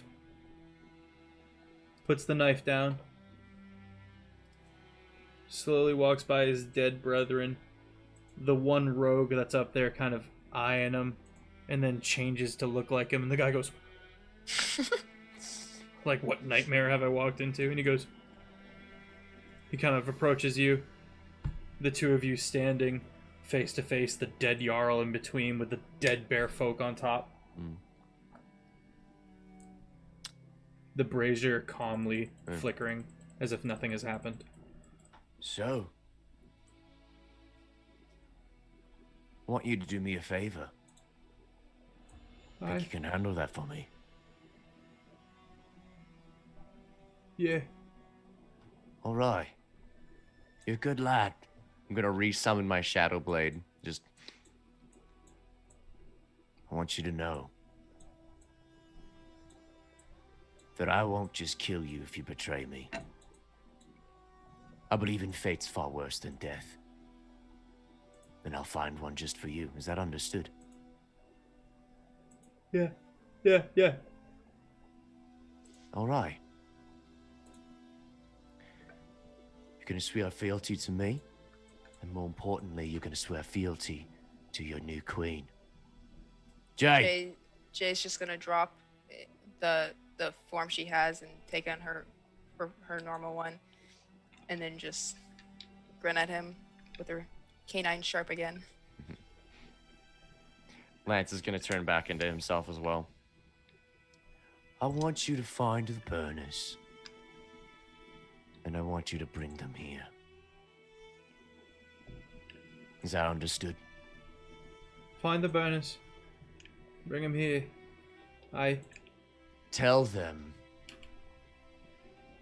that what they're doing can be so much more.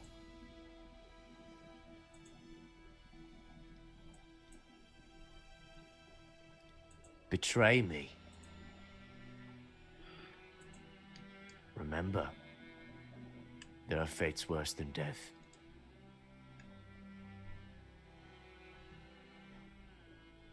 I understand. Say this.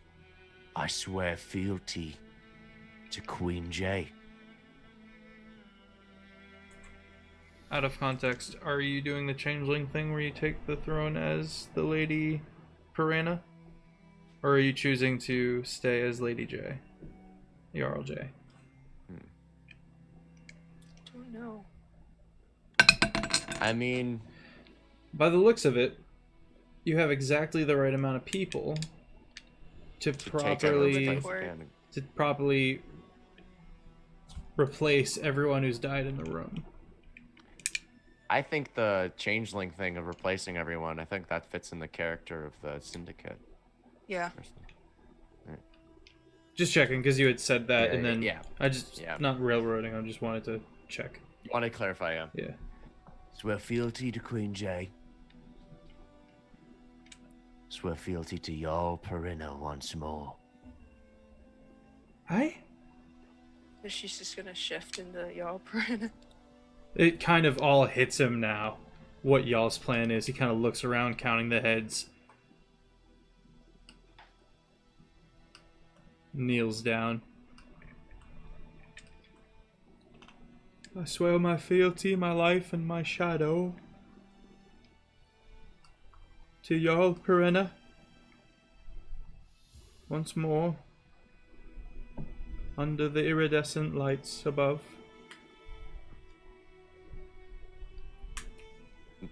And then Lance is gonna lean down and say, one last line. Should I break this oath? Should I break this oath? May Lance Whithammer. May Lance Whithammer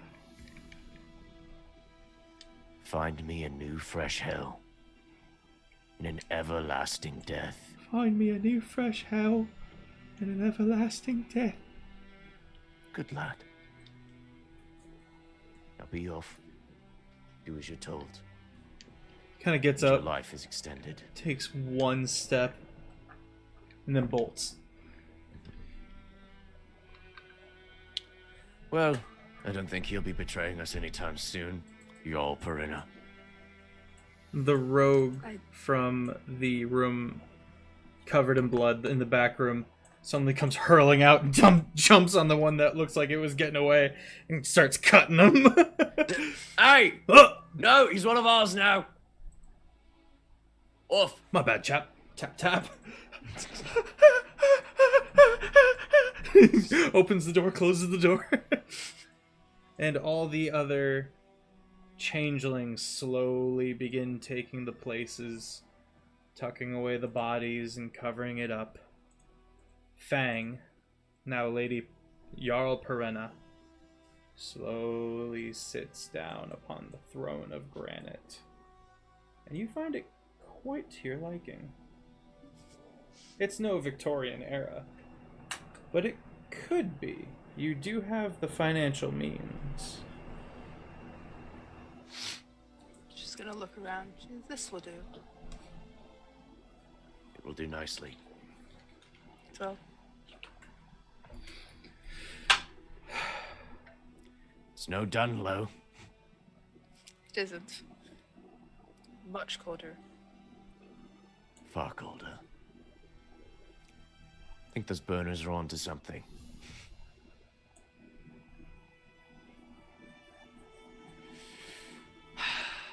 Thank you, sister. Thank you, brother.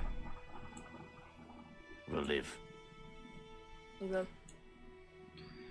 And so the Syndicate came to be. And that is the origin story for one of the primary antagonist factions of Kjol.